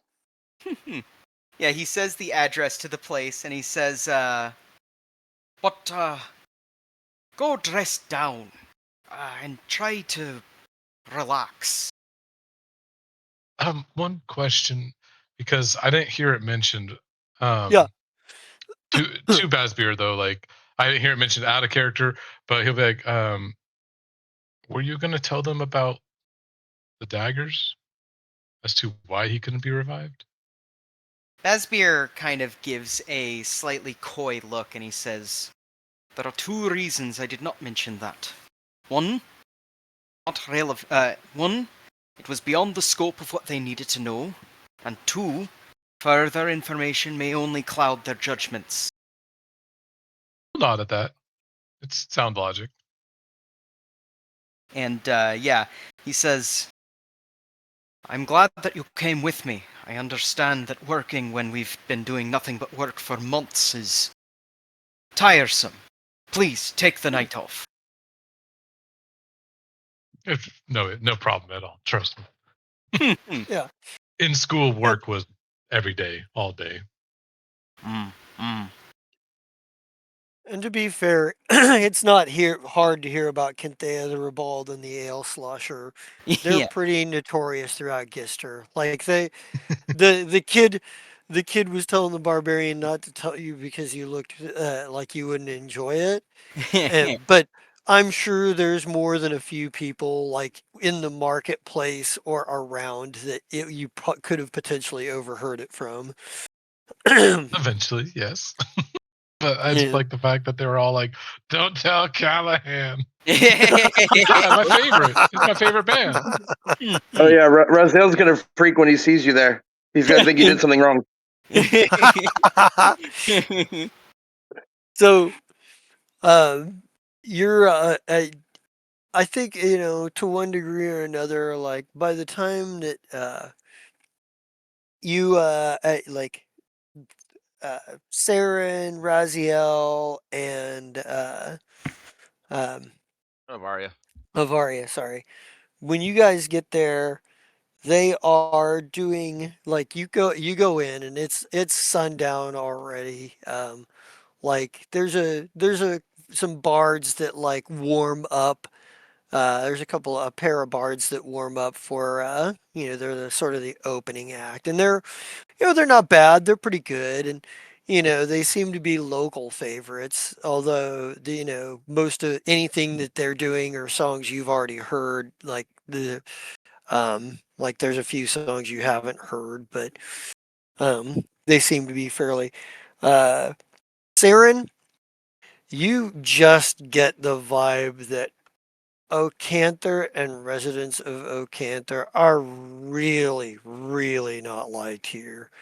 Um, and this is probably brought about this is probably ahead of this, is probably brought about like when they take the Kinthea and the ale slot, the Ribald and the ale slosher take the stage, and they're just the crowd erupts. Like Ela and Reeves is not a big, not a big tavern like in and of itself, and it is jam packed. And there's handbills from any number of different bards plastered all over the walls and what have you.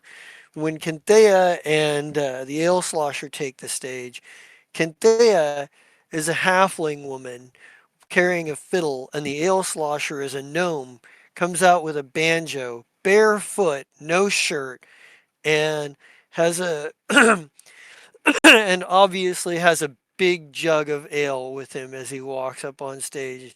And the crowd goes crazy. He takes a big slug off of his jug of ale, and Kinthea, probably looks out at the crowd and she goes, "All right, you fucking lunatics and losers.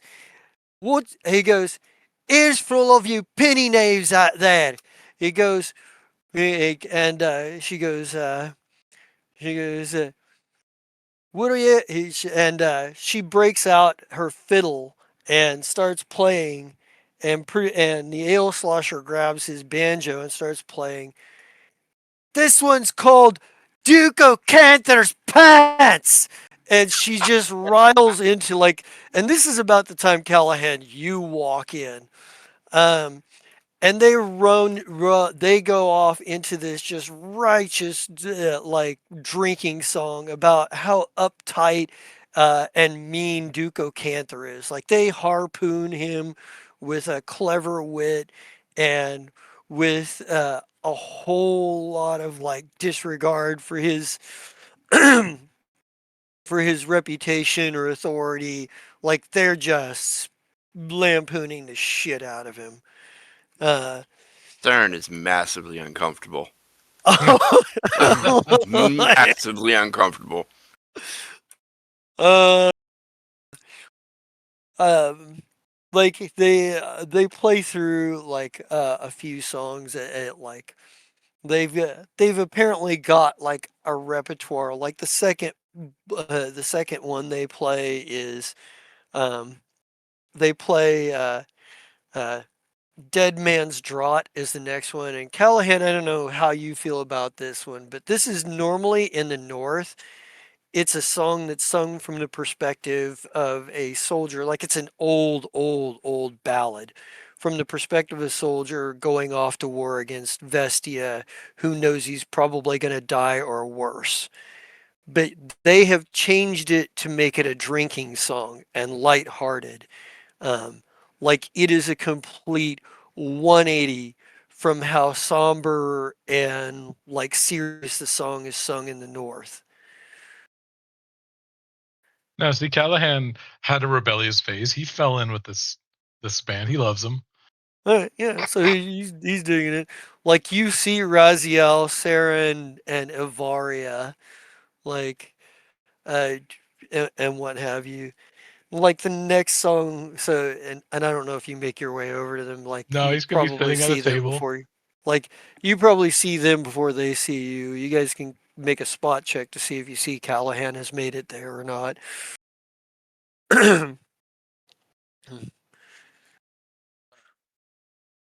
That is, if you're paying any kind of attention. Yeah, if you're looking up front, you I'm ain't not. gonna see me come in. I'm still gonna make the spot check. Um, as I Yeah, it's am kind of scanning around a little bit to see, like, I wonder if Callahan is gonna show up anyway. Like, Nah. well, Avaria, you don't. It's too crowded. Saren, you actually think you see Callahan walk in, but then you lose track of him, like with the movement of the crowd. Like they're by the time they hit their third song, the Earl of Ink, which is apparently lampooning the younger brother of the Countess of Gister, calling him the Earl of Ink. It's sort of light-hearted fun, but it does poke fun at Leontis Gister. to some extent. They call it like they call him the Earl of Ink, the Count Scribe, and you got it like you get the impression that there are no sacred cows with these people. It's just don't. They will Just survival lampoon checking. anybody. Yeah.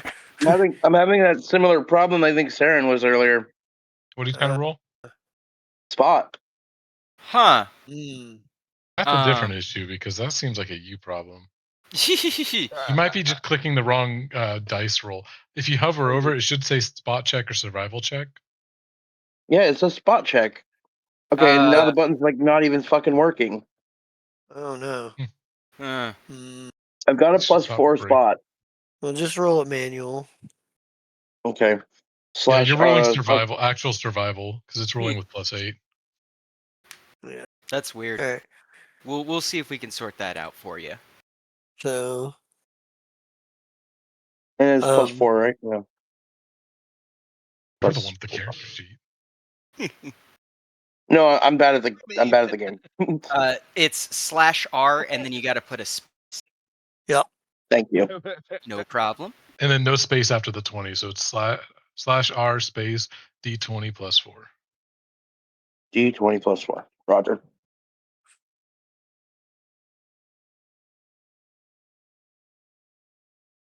There we go. No. No. All that for no. You get throughout the evening. They have various songs, drinking songs, some of which are old classic pub favorites, like the Lusty Dwarf and the Elven Wench, and some, and through Three Blue Cheeses and things like that. There's a lot of, but Silver spoon. and you get to the end of it, like it's starting to get really really late, and there's the last song of the night. It's like you guys are like have and how much are you guys spending on like drinks over the course? It's a rough estimate. Ella. Sarah, I know the answer is 0 for you. Spend a couple of silvers on some drinks. Maybe like the little 5 silver that I had left over from buying the hat. All right. Callahan doesn't drink, so he doesn't spend anything. It's Yeah, crazy. well, they have More food of the too if party- you're hungry. More of the party doesn't drink than does, or maybe it's an even split. I don't know. It's 3 and 2, I think. Yeah. Yeah, I think it's 3 and 2. Yeah, we lost alcoholic Arthur. Damn. Yeah. Or Arthur, not Arthur. Jesus. Arthur the I alcoholic. will drop 2 gold, but only because Raziel needs to drink a lot. Okay. All right. So you guys are feeling a decent buzz. You're not like the highest quality ale necessarily, but you're getting a good buzz. And sort of the last song of the night, like Kente is like they're that like she finishes up like a song, and they're like, and the crowd is yelling at her, and she turns around and like flips her skirt up just a little bit, not enough to really show anything, but just to kind of tease and be and scandalize everybody, which gets a big crowd reaction. He goes, "Nah, nah." She goes, "Can I be doing that tonight? I just paid off the last fines I got for indecent exposure in this town, and we got one more performance tonight." He was, and she goes, "But if I can't lift me own hymn," and they break into a song called "Lift the Hymn Again," which is about a song about a naughty seamstress and her many lovers. Like, but you can tell, like throughout the night, you've seen them give as good as they've got. You like that. So occasionally, somebody will try to heckle them, and Kinthea will just shine them on. And the ale slosher takes copious amounts of drinks between various songs. So by the time this song rolls around, he is cooking like on the banjo hard, and they've got the entire place up and dancing. Like everybody is just like there's it, and there's a like, and they're like right in the middle of like the third verse, and somebody comes up to the stage and like comes up to the stage like the stage and whispers something to like the like to somebody on the side of the stage, like so like part of their entourage or whatever, and they and they kind of like do the thing where like they drop back and let like their backup players, like the people that are on like the lute and the some of the other instrument and the percussion and whatnot kind of come forward a little bit, and then there's like the ale slosher kind of pulls back a little bit. Kinthe is still right up front. Um, and then she's like, and when she gets done, she raises like she grabs like a mug out of the hand of somebody right in the front row. Says, "Thanks, love," and holds it up in the air with her one hand, her fiddle and her bow in the other, and she goes, "Good night, Longweave. We'll be seeing you tomorrow night. If they don't catch us first." And she takes a big drink, sets the mug down, starts playing the fiddle as she's backing off, and uh, like you get the impression that like they kind of like back off and bolt out the back, whatnot, kind of thing. But you're kind of Are the there. guards about to come barreling in? Well, you see some people. You don't think they're guards, but you see some people kind of like come in. You question what maybe they might be like working for like uh, a criminal element, maybe, or possibly working for a loan shark or somebody they owe money to, perhaps. Yeah, it's kind of hard to tell at a glance. But whatever kind of trouble that they are getting themselves that they are getting away from, they're getting away from it fairly good right now. Um, but yeah, they definitely kind of like they kind of make their dramatic exit, and you guys are kind of and there's still people playing on stage, um, sort of their backup for the night or whatever. So people are still dancing and having a good time. Uh, but Kinthea the Ribald and the ale slosher have had taken a powder, and it's fairly clear that they're trying to avoid dealing with somebody. uh, yeah, so you guys are kind of hanging here at the Elan Reeves Ale House, having watched a show of probably the two most notorious bards in Gister. I'm gonna look for my two drunk people that I came with. That I gotta carry them out. Once Did you get separated? Well, that first song kind of made me uncomfortable, so I kind of went to the back a little bit. And then when it started livening Yeah. up, I might have tried to find him in the crowd and had a little struggle finding him. Okay. Yeah. Yeah, Currently holding Avaria back, who had just thrown her drink at someone. yeah,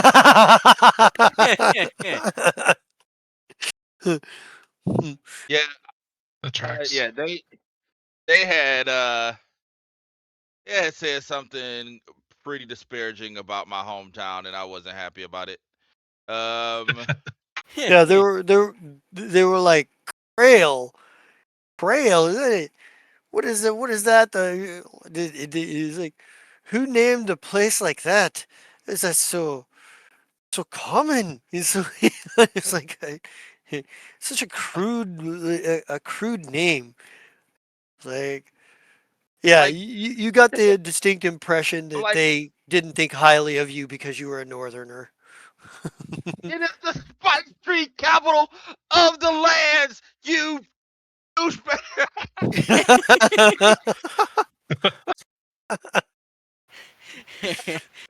Evaria ugly crying in the club. Right. You wouldn't even Yeah. have any if it wasn't for us. Ah!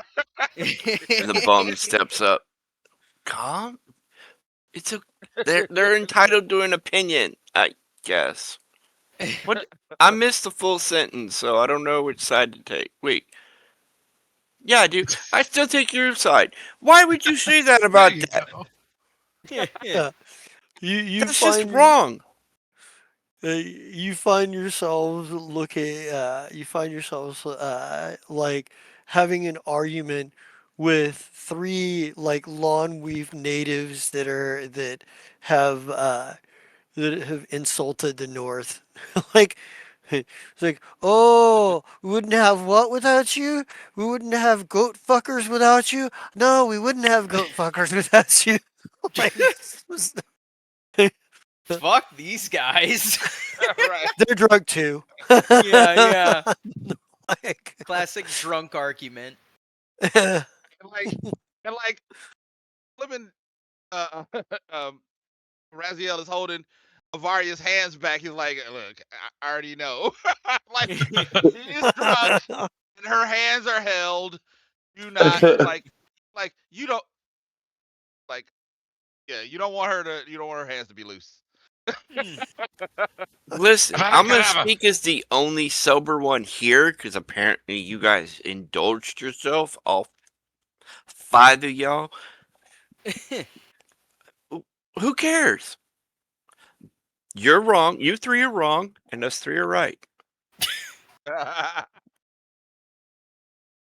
yeah, there's Thank you, Saren. there's a moment where like it looks like it could break out into a Let it. break into a brawl, and like there a couple of guys that have been sitting at the back of the have been sitting kind of back with their feet kicked up on the table, like in sort of the back corner. It's like fancy boots, fancy like outfits. Grab their large plumed hats and put them on their heads and walk over, and they're like, please, please, please. And he goes, this can be solved without violence. Besides, he looks at the one of the ones you're like one of the ones that you're like that's arguing with you, and he's like, you appear like you wouldn't be able to stand for 5 minutes, let alone fight some northerners. I He goes, I cut him off. besides, yeah. Raziel cuts him off drunkenly, like leering down at this guy and like pointing at the plume on his hat. And he's like, I've got this covered. He kind of looks at you and he kind of looks at you. He's like, and he kind of and the two of them kind of laugh, and he goes, I'm the Mac "Fine Daddy of Lawn choice, Weave. fine choice." It is that like, and the like one of the drunks that's been like arguing with you looks at you, goes, and he like he grabs his buddy's like shoulder, and he's like stops. He's like, "Whoa, whoa!" He goes, that's for the tankers." Points at, that's to the tankers. He's like, "Holy shit!" He's like, he goes, that's Drigo Ferranto and Lorindo Dorico. He's a fuck this shit. He's like, he's like, and like the one that was pointed out, it was Lorindo. He was like, he goes, indeed. He kind of takes a big bow, the way, like pulls his hat off of his head, takes a big dramatic bow, and he goes, and I believe you gentlemen should probably find your beds. I do believe if it were he says, I do believe if it comes down to a brawl, you'd fare better. Again, you'd find opponents that you'll find better against than these three. And he kind of looks over at he kind of looks over at Raziel, and he's like, and he goes, my apologies, but they forget their courtesy and they forget their courtesy in their cups, I believe. He goes, Please do not take this to be what he says, please do not take this to be the measure of all Gistarians. He goes, Our Gister's been great, except for these he, guys and those guys. he kind of chuckles. He's like, he goes, a fine choice in hats indeed. Need do a little something with the rest of your tailoring. He goes, but then again, he goes, but I take it you're new to Gister.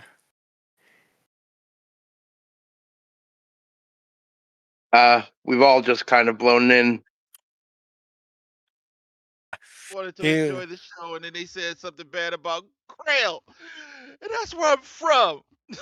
Think he's like, he's like, ma'am, I'm certain your homeland is a wonderful place with great bounty.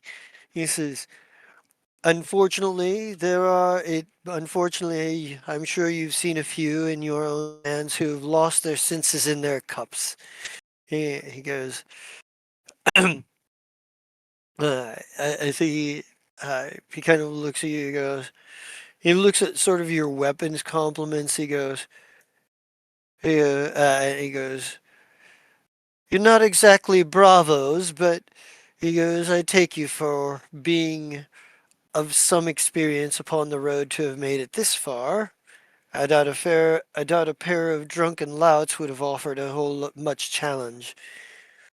Please, if you ever in Giston, go to if you find yourself there, perhaps go to find yourself at the Very Merry, and we may have a proper drink. And I think like right now is the perfect time for what exactly is going on here. It's yeah, Callahan standing behind them. Callahan! And Avaria's like, yeah, and she like struggles away as best she can from from Raziel, and she just runs up and gives you like the biggest hug. like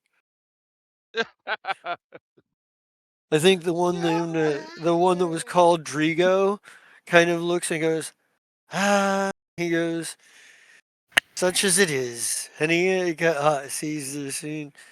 And Lorenzo just kind of looks at him and goes, and kind of chuckles and he goes, he goes, he goes, he says, I doubt Pasquetta would appreciate that reaction terribly much. And Rigo just kind of shakes his head and goes, perhaps not. And they're like, in any case, we have some business we must attend to. Some less than savory individuals, if you will. Have a pleasant night. And if you find yourself in Gister, perhaps we can have a proper drink. The one known as Lorendo gives you a courteous bow and says, "Come, Drigo." The life of a bravo is never done. Those that get in, you hear them conversating about somebody or some group of somebodies that they're here to deal with or something. Yeah. So what are you guys going to do with Callahan? You know, you guys have a room at the castle waiting, but you haven't actually. And what is the rest of you guys' reaction to the fact that Callahan is actually here? Oh, I mean, Yeah. shut up. He's like, Callahan goes, came to fetch you all because we have rooms ready for us tonight, and I find you drunk and causing a scene. I am not drunk at all. I'm just Avaria's supporting my friends. Right, Just like stating. I'm not drunk. I'm just having a good time. Callahan, how did you find this place? I have my ways.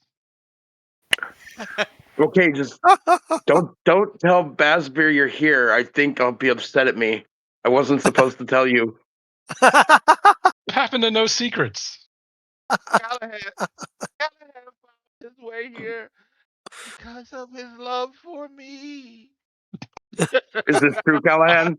I'm like holding her back just slightly. Uh, Didn't expect to Let find him everyone here. in getting drunk on our first night here in town. That'll be fun to I explain to mean, Basbeer. Just a little Basbeer will bit understand. tipsy. I just had a little bit to drink. Just a little bit. Your plaster. She's right. She only had like one beer. I have no idea why she's acting like this. This lady crazy. One of your beers though, and it was big.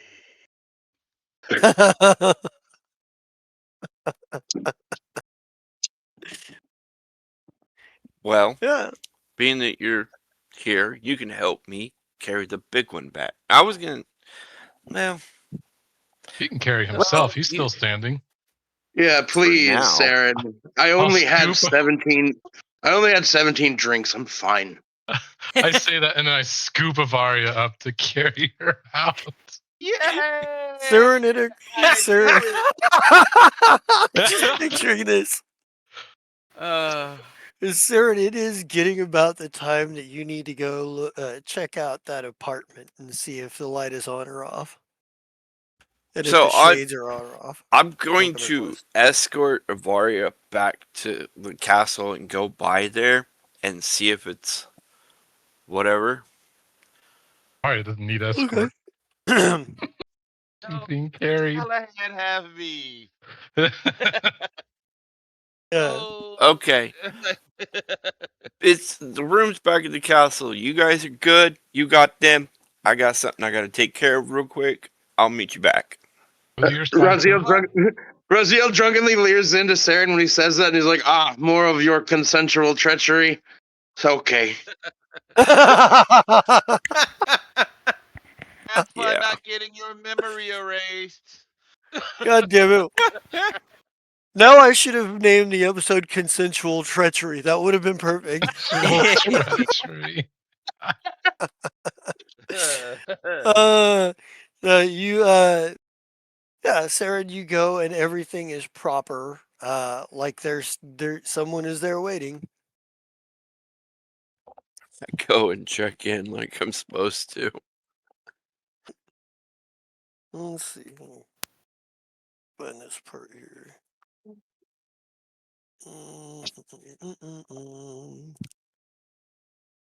I have this stuff written in so much different disorganization.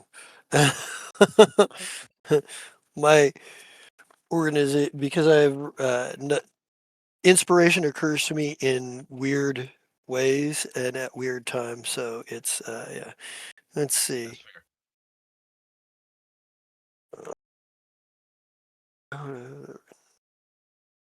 Not even in another. Okay. Oh, there. All right. So the light is off and the shades are open. So the curtains are open. So the protocol is that you go up and you knock 3 times, whistle, and then knock 3 times again. Okay. I observe. I'm like, well, I remember how to do 3. Wait, 3 whistle, then 3. Yeah. Okay. Got it. And then I go up and do it. Yeah. There's yeah, the door the door opens. You don't like the door opens and like you come in. There's a there's a light, a candle in like one of the back rooms that doesn't have a window to the doesn't have a window to the alley. Looks like a kitchen.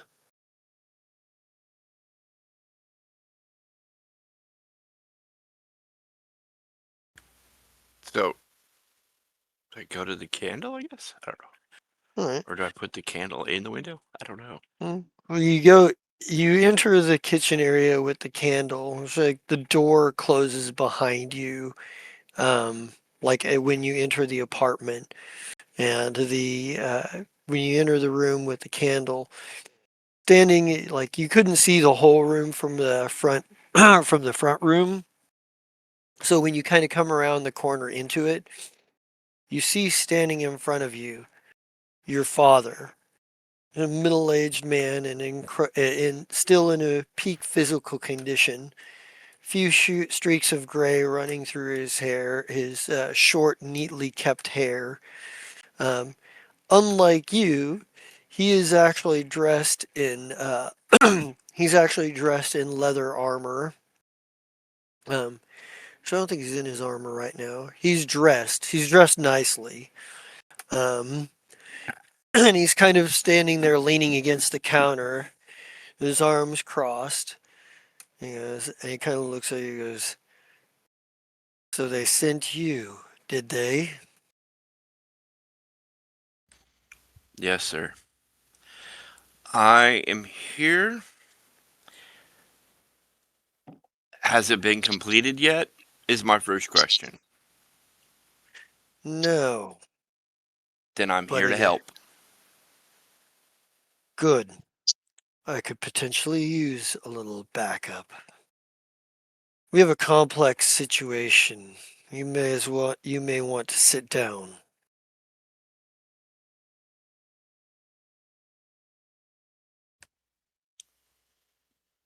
I sit down right on the floor where I'm standing. He he kind of shakes his head. He's like, he goes, and there's like a look that passes over his face that's like somewhere between annoyance and anger, and he's like, we have a rogue agent who happens to have sensitive information here in Longweave. I've been tracking him for days. He was one of our local contacts here. The complication is this. There are a number of groups looking for him at the moment. The first is Freedom True. You can only imagine what they would do if they got their hands on state security secrets. He goes, the other, he goes, the other is a group that no one will speak about. They are referred to in whispers as the unuttered. What they want with this information, we're not entirely certain. But the Duke seemed even more concerned about them getting their hands on this information than he did with Freedom True. And there's another group. Or there's at least two other groups. One I'm not terribly worried about. They seem to have only a transactional interest at best. The other ones haven't identified themselves as such. Been tracking agents in the shadows for multiple organizations and crime syndicates here for the last 2 months. He goes, he goes, you're going to need to help me find this individual, and we are to eliminate him.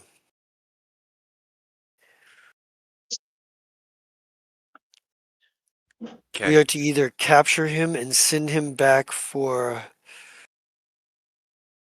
erasure, or we are to kill him, failing the ability to capture. And none of these groups must get the hands on the body.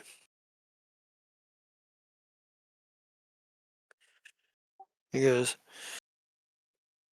your first task, your first task will be to help locate how close any of these agents are to making contact. He gives you like he pulls out several sheafs of parchment, and he puts them on the table, and he says, look these over, memorize them. These are the names, locations, contacts that I've tracked down over the course of the last couple of months.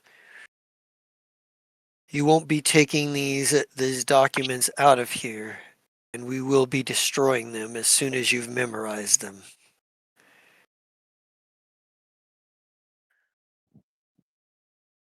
Okay. Yeah. That's simple. I was hoping we did several months, and I don't think he's gonna go willing. Okay. Um, I get up off the floor and go to the table and start on page 1. He goes, another thing, your mother. What happened with her body? He as he's starting to pick it up to start to read, and he says that he goes,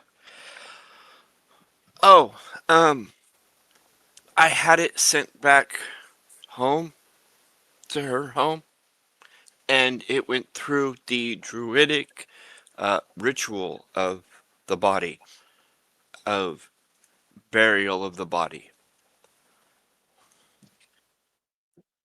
He seems somewhat satisfied by this, but he does narrow his eyes at you. He's like, you were there.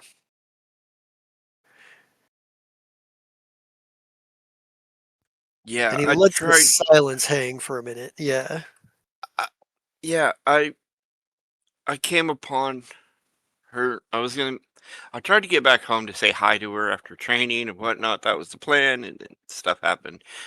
We met up with her, and I was gonna go help her, but she prevented me from going up there with plant growth or something like that. I think it was called plant growth. I was never very good with druid studies, but it seemed fascinating. He kind of he just gets an unreadable look on his face, and he's like he's like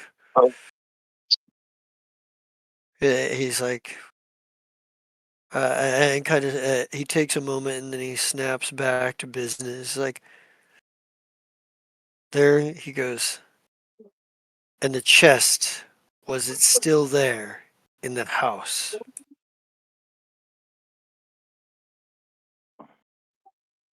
Uh, I, I don't. I never. I think. Yeah. No. Did I take it? Did I take it? I don't remember. I don't think he did. No. I think I left it in the floorboard. I remember right. Hmm. He goes, yeah. I think I left it in the house. He's like, he kind of thinks for a minute. He's like, he goes, it'll have to be retrieved at some point.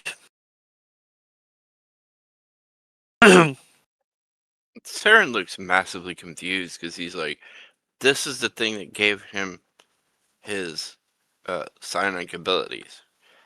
So he's still kind of like, I didn't think it was important. I wasn't ordered to pick it up, so if Ocanther wants us to pick it up, I will get it. But his mission now is to take care of that agent now, so that's kind of where my brain is. And I'm here to help you, and hopefully you succeed, and you can go back and get that box if you want to. I'm not going to stop you, but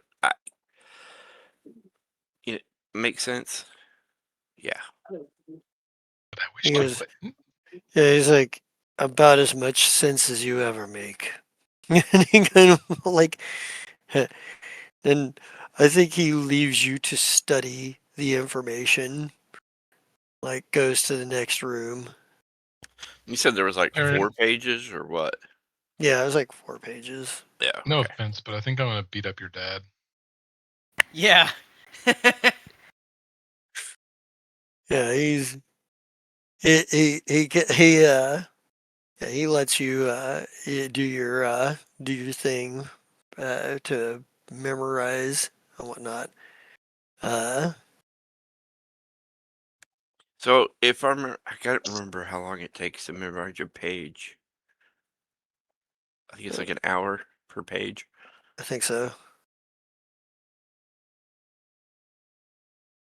So yeah, I take the 4 hours going over each page and then go to him and be like, okay, um,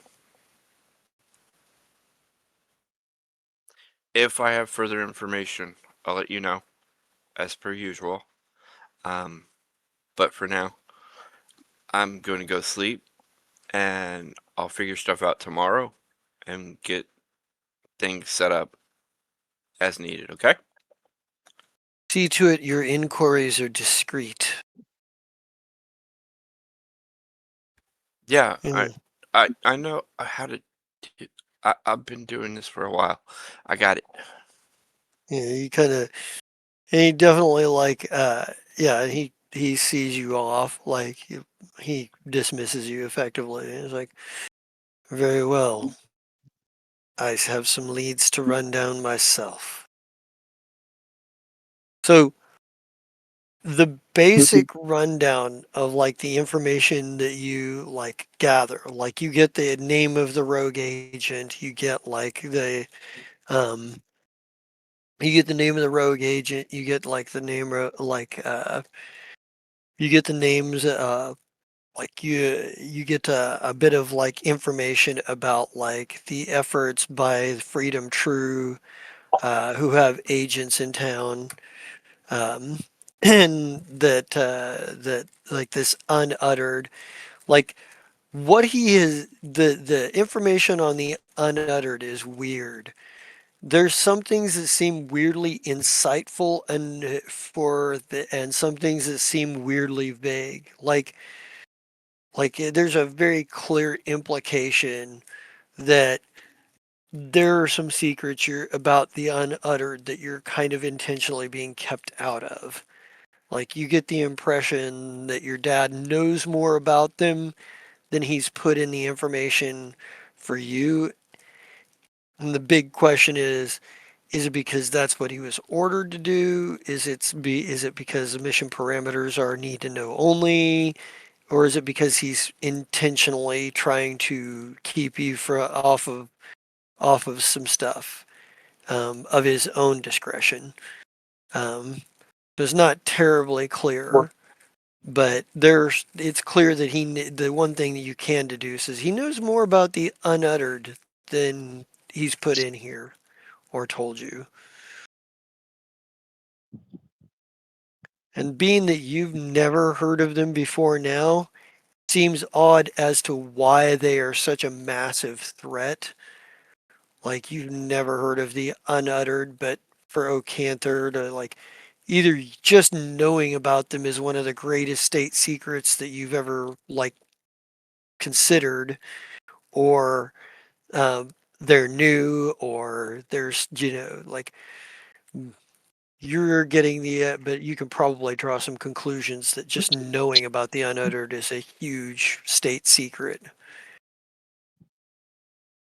And there's also no information as to what intel this rogue agent has that would be of interest to, that would be so important uh, as to warrant like your father's attention specifically.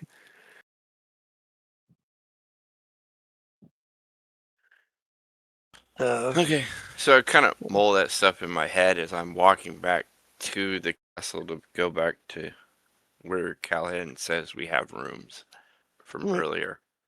Yeah. So you're able to find your way back and get some sleep. Basbeer, what do you do at the time while they're off partying and Saren's off doing Saren things? Yeah. Basbeer is doing a lot of writing. He's kind of writing the day's, report or whatever, because he does daily reports, probably to be sent off in bulk.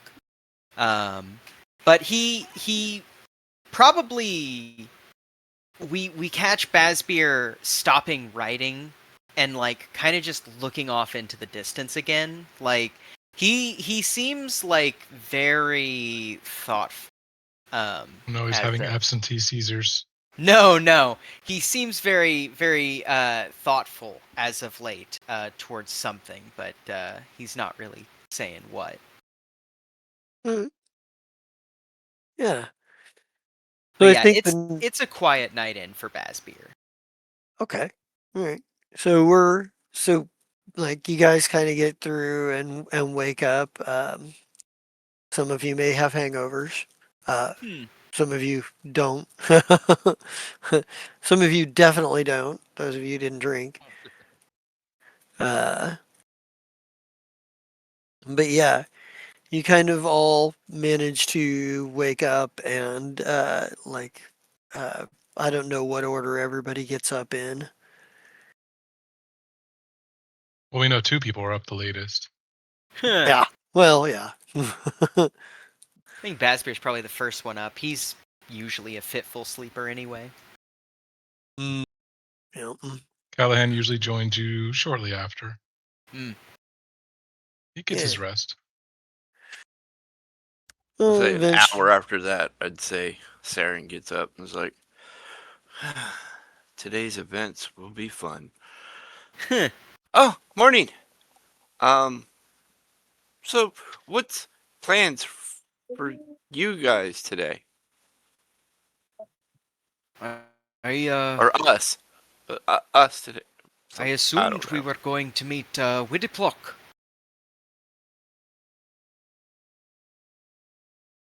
I come down shortly after. I have whatever the equivalent of coffee is ready for people. There's coffee. Coffee. Okay, I wasn't sure. Yeah, I've got like However, coffee. I'm pouring it for anyone who wants it. Whose room are you gathered in? I'm assuming there's like some kind of like common room, like a lot of the like castles that would host people would have like little mini common rooms and stuff. Okay. Yeah, probably like just trying to have a quiet, like we're not scheming or anything, but a Right. little bit of privacy is nice. Right. Varia comes down about it like 45 minutes after the last person comes down. Her hair is a mess. Her clothes are a mess. She has bags under her eyes. She actually looks like a necromancer at this point. She she goes right to wherever the coffee stuff is and goes right to it. I think Basbeer probably says, bright and bushy-eyed, eh, Varia? He gives you the death stare of all death stares. You just get a slight mischievous smile from Basbeer as he goes back to his bread or whatever. Like, yeah. Don't worry, Avaria. Basbeer thinks that your hometown is great. Like she No, wait, holds this her is more forehead. She's accurate. like, This is the more accurate of Arya. Yeah. yeah, that's perfect. Yeah, she's like, I have no idea what you're talking about. Just keep down the noise. um. Yeah, I think. So Oh, go ahead. I was gonna ask, what's the rogue agent's name? So they're gonna be like, well, I need to find this dude. Just See where saying. I've got it. See where I've got that written down. Rowan found the better one.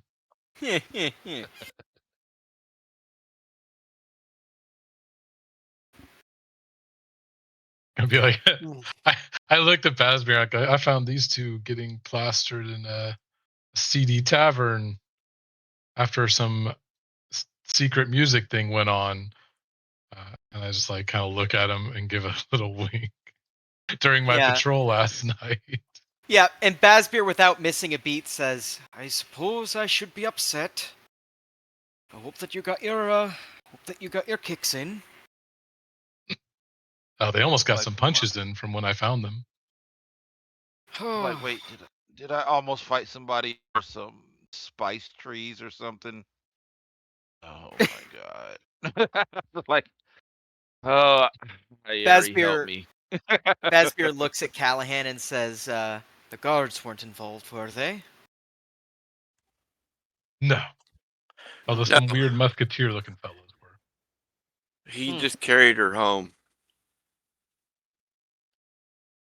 She looks at Callahan. She is so embarrassed. She is so embarrassed. Can't even look him in the eye, like. Can't even look him in the eye. She is like, oh no.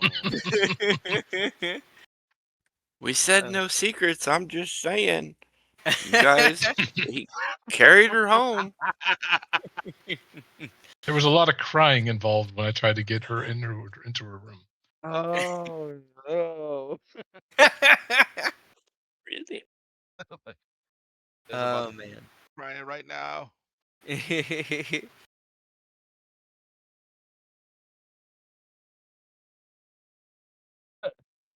That's to say nothing about the confess your love comments.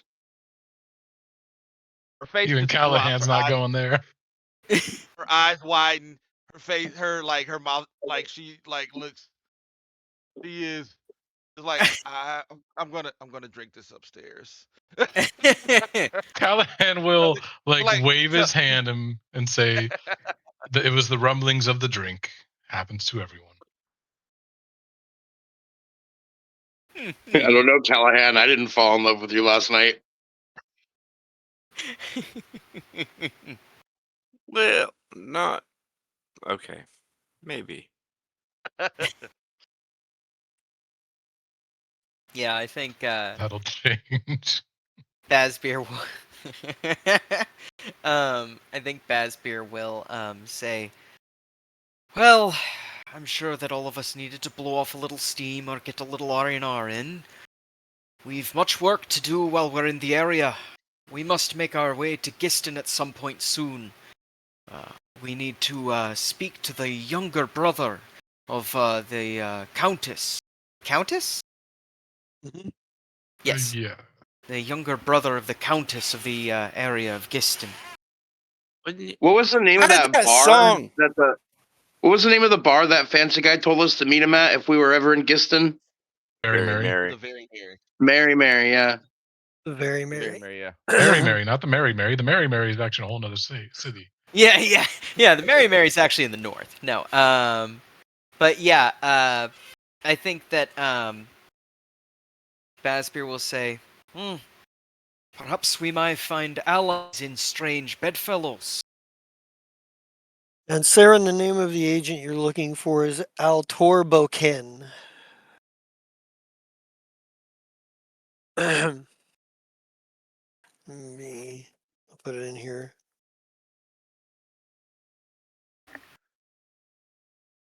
Palpable.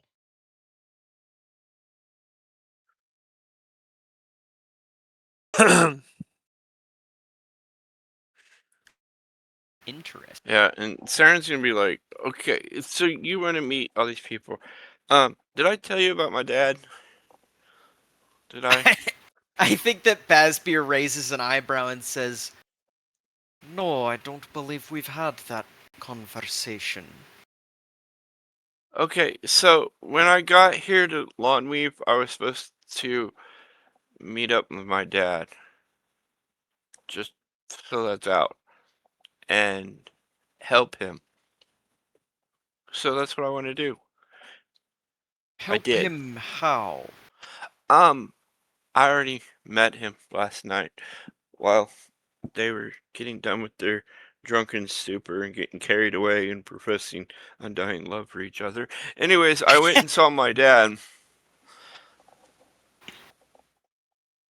and we had a talk. Normal talk. He asked about mom. Told her where mom was. I told him where mom was. It's kind of cool. So, Ocanther wants dad to find someone, and he's in town. Just so all information is with y'all. Um, I gotta find this Al, Al, Altor Bukun? Boken? Boken. So I have to find him before the Freedom Truth Alliance finds him, or the Unuttered. Because if the Unuttered finds him, then we got some massive problems. But Unspeakable things. that's what I want to do. Says, "I'm familiar with Freedom True, but the Unuttered, who are they?" They're a new group.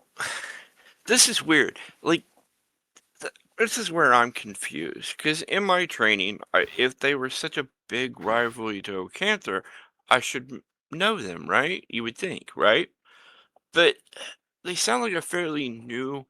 I, it, it's hard to explain.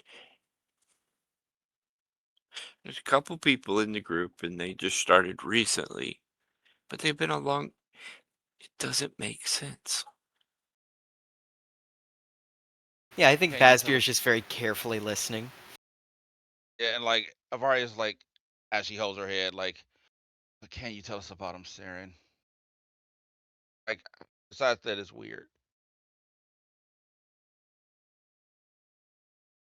Well, to me, it felt like I should. They've been like a massive thorn in the side of Ocanther for a while. So in my studies, I should have known about them, right? But I Hmm. don't recall much about them. Like it feels like it's a new thing, but it feels like the organization's been around, or the group has been around for a very long time. It just, I'm Do not you think explaining that it it's very. do you think that it's possible that the duchy was keeping information from you?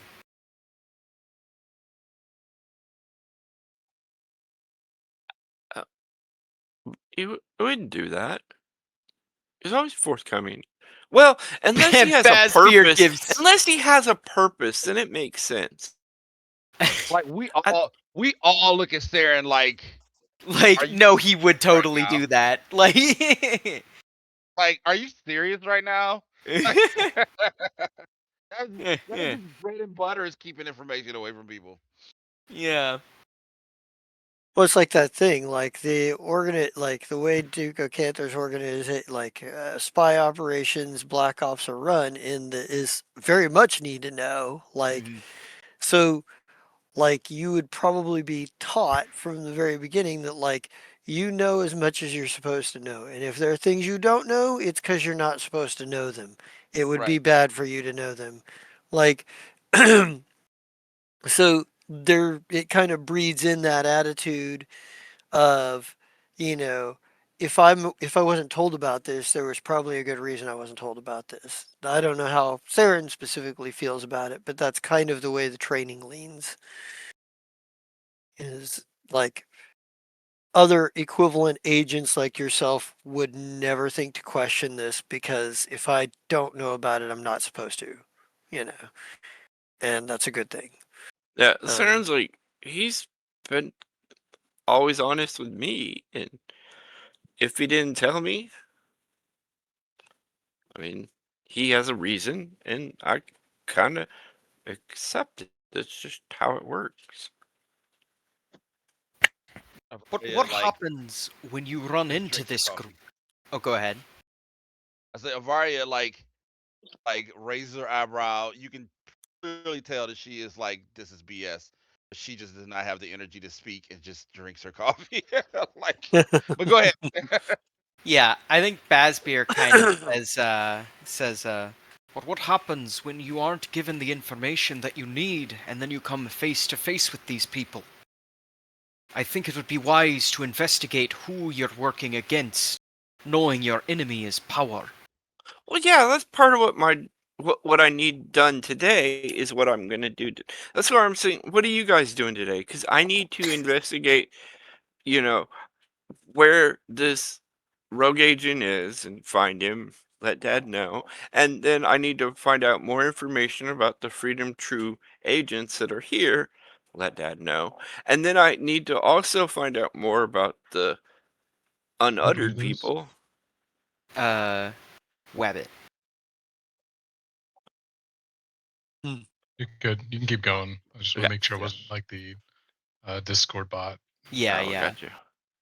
And I just want to find out more information about him. That's what I'm gonna do today. I'm gonna find out where where Alter. Why does he have to have a weird name? Whatever. This dude. Where I gotta find this dude. Find him. Let Dad know where he's at. He probably knows where he's at. He's been following him for like months. Anyways, and find out more about the unuttered, and let Dad know about that, so that we can take care of it. Avaria's like, I'm going with you, Saren. Yeah, I think Bazbeer goes, I have some missives that I need to send today. And he says, I wish you luck on your journey, though. Oh, okay. I was just letting you know what my plans were for me for today, and you guys do what you need to, and I'll do what I need to send a letter back letting them know what happened the Avaria's last like, couple of weeks. Saren, I'm going with you. What? I'm sorry. What? I'm going with you. Don't argue with me.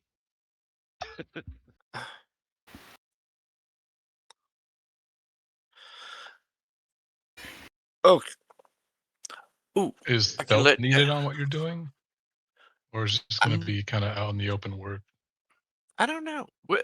Gathering information isn't too hard. Just looking for them. I mean, I know the names. We can ask about names. Man, you were told to keep your inquiries discreet. Yeah.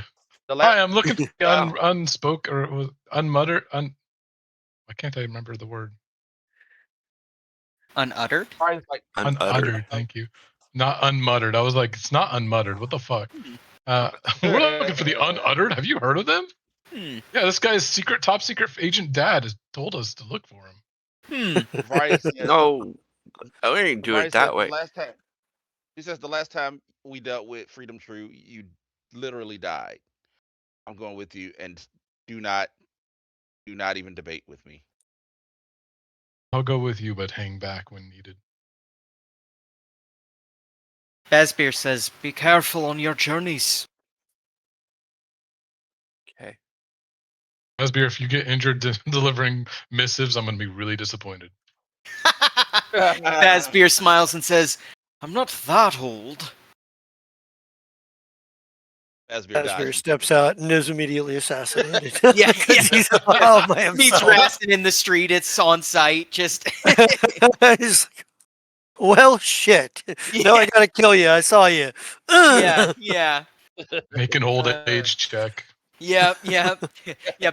When does Basbier have to start rolling for heart attacks, like or pulmonary embolisms, or you know? Yeah.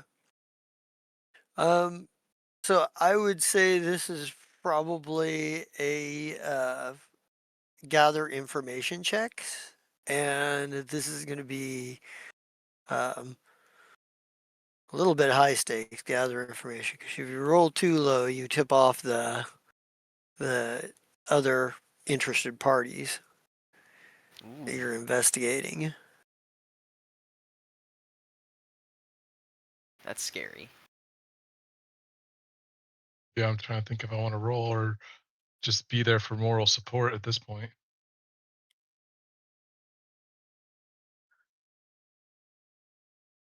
Oh, Saren. Oh, Saren. Oh no. Well, They're already tipped off, so fuck it. Sub Let's see what happens. 10. Let's see. Oh Oh, Oh, is it just Aaron rolling or no, it's anyone I who's mean, going to be if gathering. you guys could gather information, you can make a roll. Just be aware that low rolls would be a bad deal. in for a penny, in for a pound. in for a penny, in I for a got pretty pound? good. Exactly. Yeah. Surprisingly, Callahan, who should be the most Oh no, obvious guy. gosh. Oh my god. That is, and, Wow. that is my highest. That's one of my highest stats. First was the highest stat. I have a 7. I only rolled a 2. Oh, Jeez, wow. Louise. Well, for Saren, who's supposed to be a secret agent, he's got a +1 in gather information. So, uh, all right. So, kind of what you find out, like Callahan, because you somehow are more discreet. So, you know, you do find out, like through a combination of like that there is no one gives you any one specific piece of information that's useful, but enough of them scraps of information that allows you to cobble together something of use. the You do find out that what's going on is that you find out that the rogue agent is actually actively looking to make a deal with Freedom True. Um, but you also find out that the unuttered by all accounts, by all accounts, nobody's willing to talk about them. But the whispers, like, and this is probably something you hear from like a bum, maybe like like some street homeless person that um that they saw something. They saw something 2 nights past. It looked like a meeting got ambushed, like between a couple of different parties, like got ambushed a few blocks away by people that did not speak one of the and by account of the homeless person and whoever their friends are they were talking to, it was like a, well, I heard it's not uncommon for shady elements to make deals and after dark and certain places. There's down by the down a few blocks from here, one of my buddies told me that he saw it looks like a what was supposed to be some sort of handoff or trade off or some sort of meeting of some sort between two folk looked like they didn't exactly fully trust each other, and they were jumped by somebody. One side appeared the more nervous of the two people looked like he recognized who they were and seemed a bit terrified. The ones that were attacking from Televet, well, they seem to have some weird things. They seem to be supernatural or something, They got some weird abilities. One of them from Televet ran right up the side of a wall. Uh, and another one uh, drew out a shining blade of energy from somewhere, but my friend couldn't exactly tell where from. And uh, these uh, these folk, these interlopers, they wore purple veils from Televet. Seemed to have some kind of black stones on them. Purple veils with black stones running up walls and not talking. Huh, they're monks. Mm-hmm. Whoever Yeah. they were, whoever they Oh, that was out of were, character. whoever they were, sure scared my, sure scared my buddy. Scared the folks that was meeting too. I mean, my buddy, he just after they arrived and started and started, attacking. He just slunk behind, crawled himself behind a barrel and pretended that he was passed out drunk. He didn't see as much of it after that. So, thing that struck me though was purple veils. They ain't got. It didn't seem like any kind of thieves guild from around here that I've ever heard of. Doesn't seem like anybody. Nah, never. Thieves guilds all around here use a lot of use different. Don't use anything so flashy as that. I prefer to meld into the background.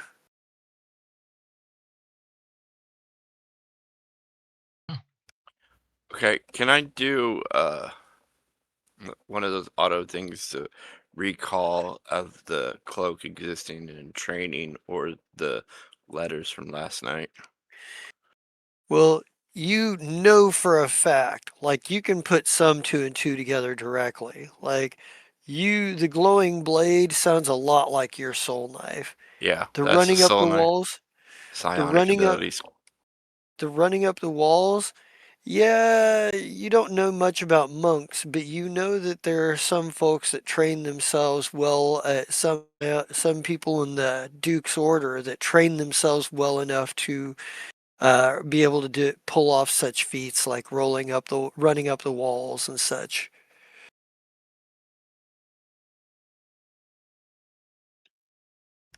Yeah, that. Okay. That sounds like. Yeah, sounds like good information there. Thank you. Like thing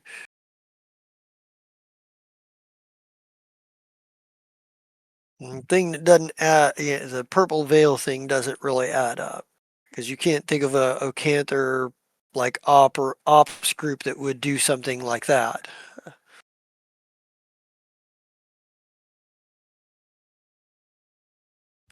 Yeah, but Dad might. If he doesn't already know. Anyways, thank you. All right. So, what we need to do, we got that information. Well, Callahan's the one that got that information. Yeah, get your we out of here. You and Avaria don't manage to turn much up.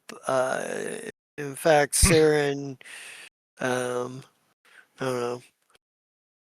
Like you're Get investigating. shanked in an alley. Yeah, you get shanked in an alley. Okay, so Saren's like, man, I knew this scarf was a bad idea. I really don't like this scarf, and it's just not helping at all. He's just blaming it on the scarf. Meanwhile, Avaria is thinking that she is saying certain things, but her head is hurting so bad. She has cleaned herself up, but her head is hurting so bad that she is misspeaking words the entire time, and people are just looking at her confused. Looking for the unfettered?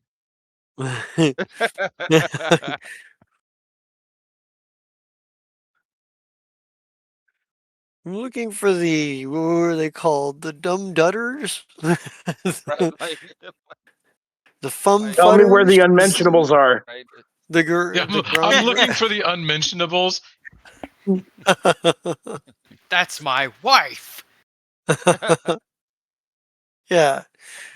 Yeah, so you're like, yeah, this is the amount of information that Callahan was able to bring back to you. It's like, you say, well, but yeah, so apparently there has already been an attempt made. If like gathering from this, it sounds like an attempt has already been made to make some kind of trade or contact, but that it got interrupted. However, whether this specific thing has anything to do with your investigation can't be wholly proven or denied. But it does seem to fit a pattern. If I were to conclude an option, it was the two groups meeting together and somebody showed up and they weren't too happy with it. I don't know who showed up though. The fucking kill hand. Sorry, no. Out of character. So, have we figured out? I memorized his name and his tracking so we would know where the agent usually travels most of the time, right? He's been pretty he's been pretty hard to keep track of. You feel like you're always, as far as looking for him, you feel like you're always like two steps behind. Like he is the Altor seems to be like he's obviously aware that he's being tracked down. That he knows that Ocanther's people would be looking for him, and he knows Ocanther has a presence here. He used to be that presence. He knows that somebody would be sent. So he's been being pretty cagey, and every time you think you've got a bead on where he's at or where he's going, it just seems to be two steps ahead.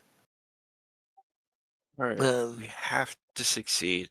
We have to let Dad do his part, or I have to kill my own dad. Don't want to do that. Fart.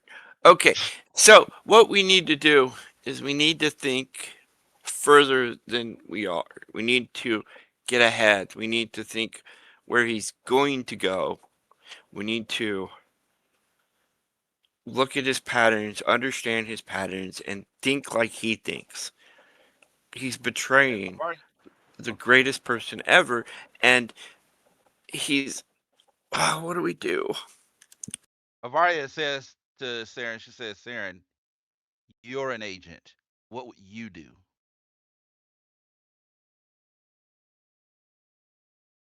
Wear a brightly yeah. clever cloth while asking questions. I think that might be the problem. Will you take your scarf back? I think I'm done. You paid for it, so you can have it back. I'm done with it. I'm not wearing it. She gives it to Callahan. She's like, I think this will suit you better. Ah, good. The hand me down scarf. Maybe. Okay. If I were to do it, what would I do? I would do this. I could go hang out in the middle and just look like a beggar. People, they used to talk to each other. I did that a couple times to get information in different towns to just hang out where the normal beggars and stuff were, and they were nice to me, and we would just have general campfire talk or whatever it was. We could do that for a couple hours. You two will not fit. You guys are too shiny. Avaria says, don't worry about me. I can make do. I was more successful than you. Yeah, so she says, as far as fitting in, if I can do it's the same same thing. Let's see. Same Yeah, thing. Oh my exact god, same what is thing. wrong with my rolls today? No, I'm not going to try to be a beggar. Hmm. Yeah, What is wrong with that my seems rolls? out of character for Callahan to be a baker. I'm not sure people would buy it either. He's too heroic of a jawline. Yeah, too clean.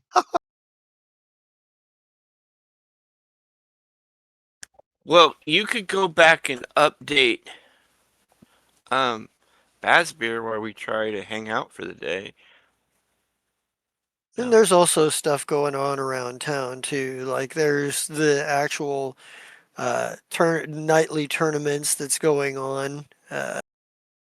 That your traveling companion up until between Lawnweef and Stubble, or Stubble and Lawnweef was going to. So there's plenty enough entertainment if you're looking to entertain yourself.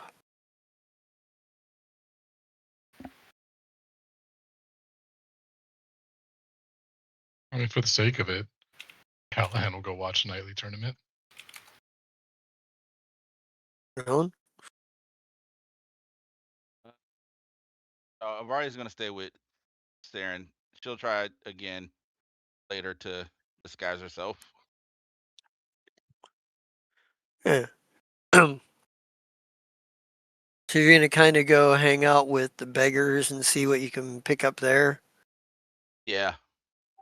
No, we're just gonna try to hang out with them and try to get, because they're on the streets and people don't ever pay them any mind and they do whatever they want to do because they're Right. always just on the side. They might think they're sleeping or whatnot. That they might have more inside information and be able to help us gather information more, I guess.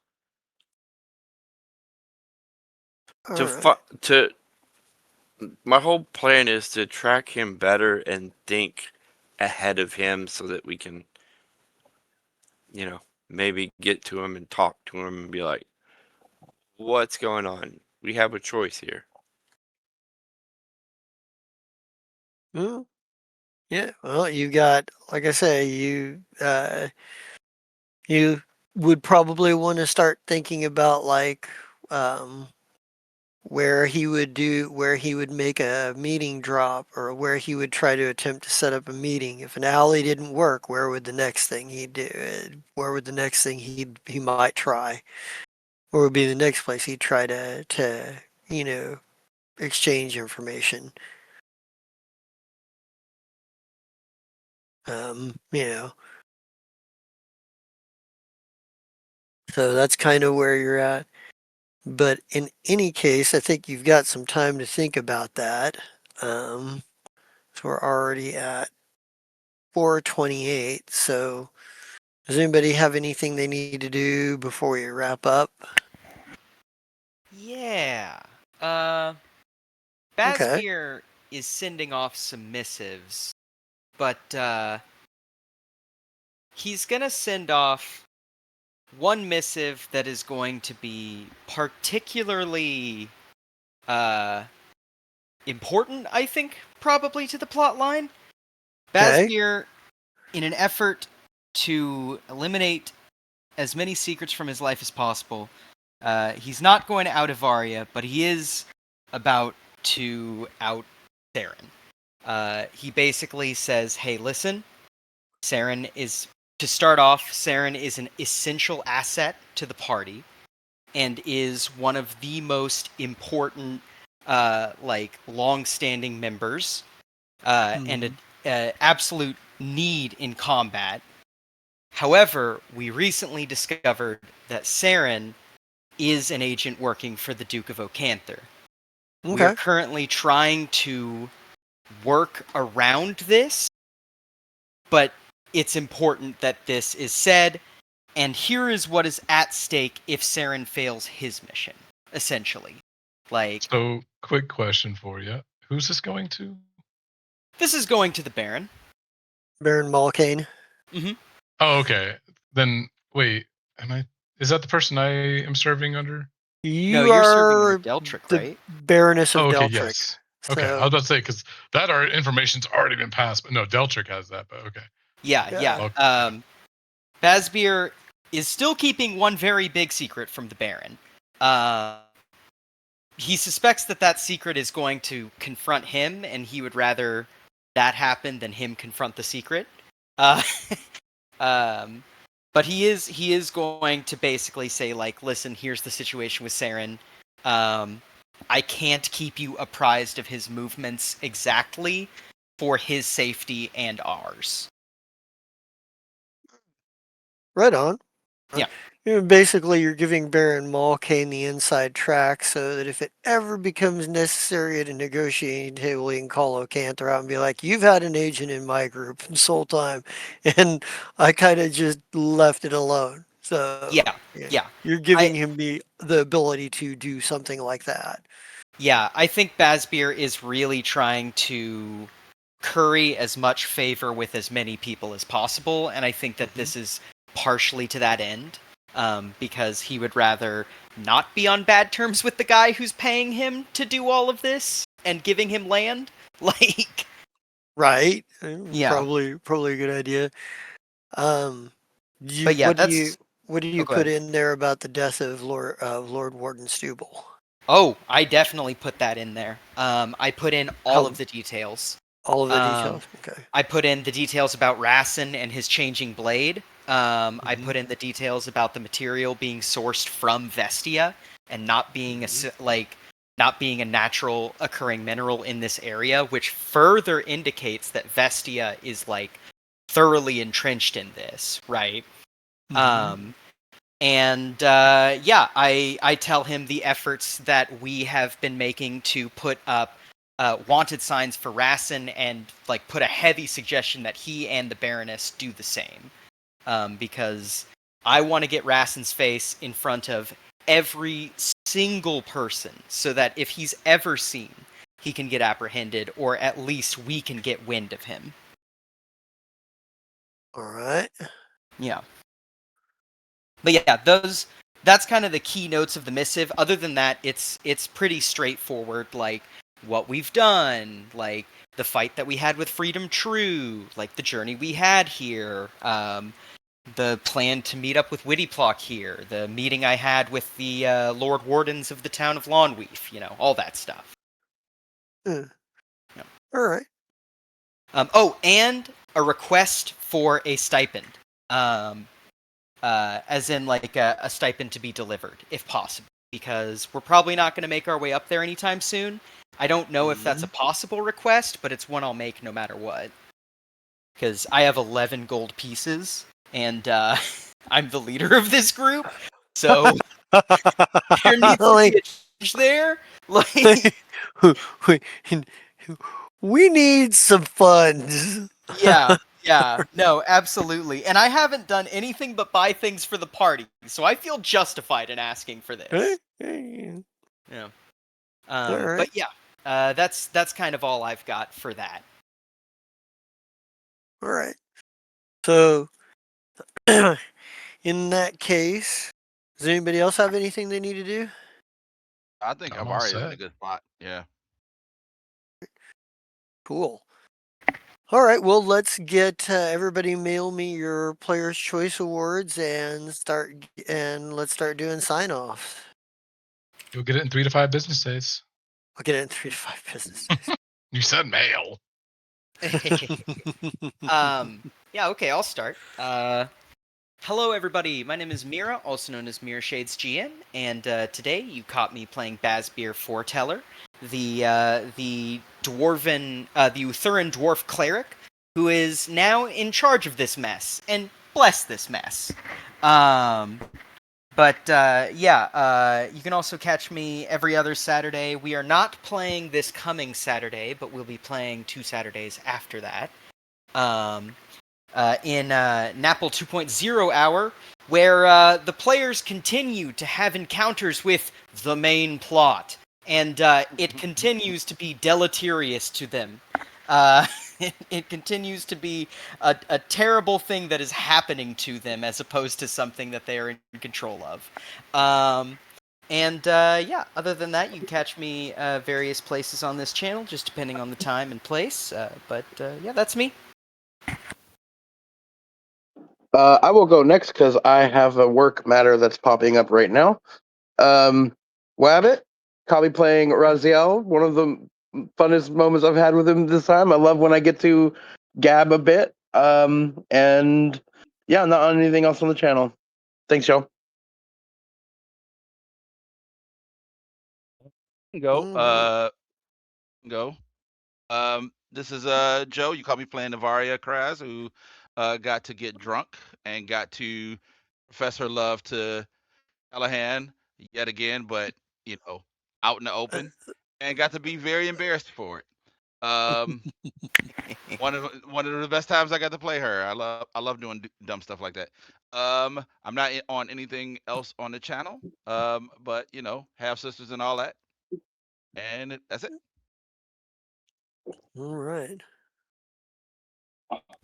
Okay. I'm Scott. I've played Saren, which most people don't like, but hey, it's a fun character, and I had wanted to play this type of character for a while. It evolved. It's kind of fun character. Currently not in anything else, but I watch everything else, so that's kind of a point. I don't know, but that's me. I'm simple. I like Saren. Yeah, me too. Me too. Me too. Some of the in-game characters may not like him. Even Bazbeer likes Saren again, I think. Now that he knows Avaria- what's at stake. Avaria loves Saren. That's why she wanted to protect him. She sees Well, herself in Saren. She sees herself in Saren. It's your boy Sassy McNasty 6999. You caught me playing Callahan Cromwell. Good little soldier boy that had a rebellious side when he was younger. His favorite band may not be the best to be proud of, but it's his favorite. You can also catch me on every other Saturdays in Apple 2.0 as Chance the Hobo with a Shotgun, and now a Cybernetic Rat. Well, not cybernetic, a cybered up rat.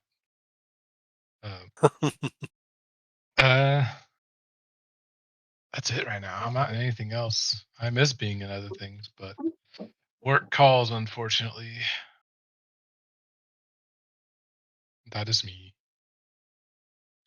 All right. Is that everybody? Yeah. All right. Well, that brings it back to me. First of all, bookkeeping. Avaria wins Player's Choice tonight. Go ahead and put down somewhere that you have a reroll available to you. And I'm gonna need it next week, I think. Next time. With that said, I am the Just King Zerat, and you can catch me here every other Saturday for Lands of Lazrikaan. Having a blast here. I figured I'd give the party a chance to, just sort of enjoy a little bit this time. But you will be in danger again soon. The I don't think I have anything else going on at the moment. I'm not in anything else just now. Being a full-time dad and a full-time employee of a evil corporation takes up too much time. Especially the last part, being a full-time employee of an evil corporation. I guess with that, let's get a big RIP something and get out of here. I don't know what died recently that's worth RIP. Anything? RIP that Alright. hobo that Only gave you all that R.I.P. information. Saren. Only Saren. Yeah, RIP yeah. Saren. R.I.P. RIP R.I.P. Saren. Saren. Saren.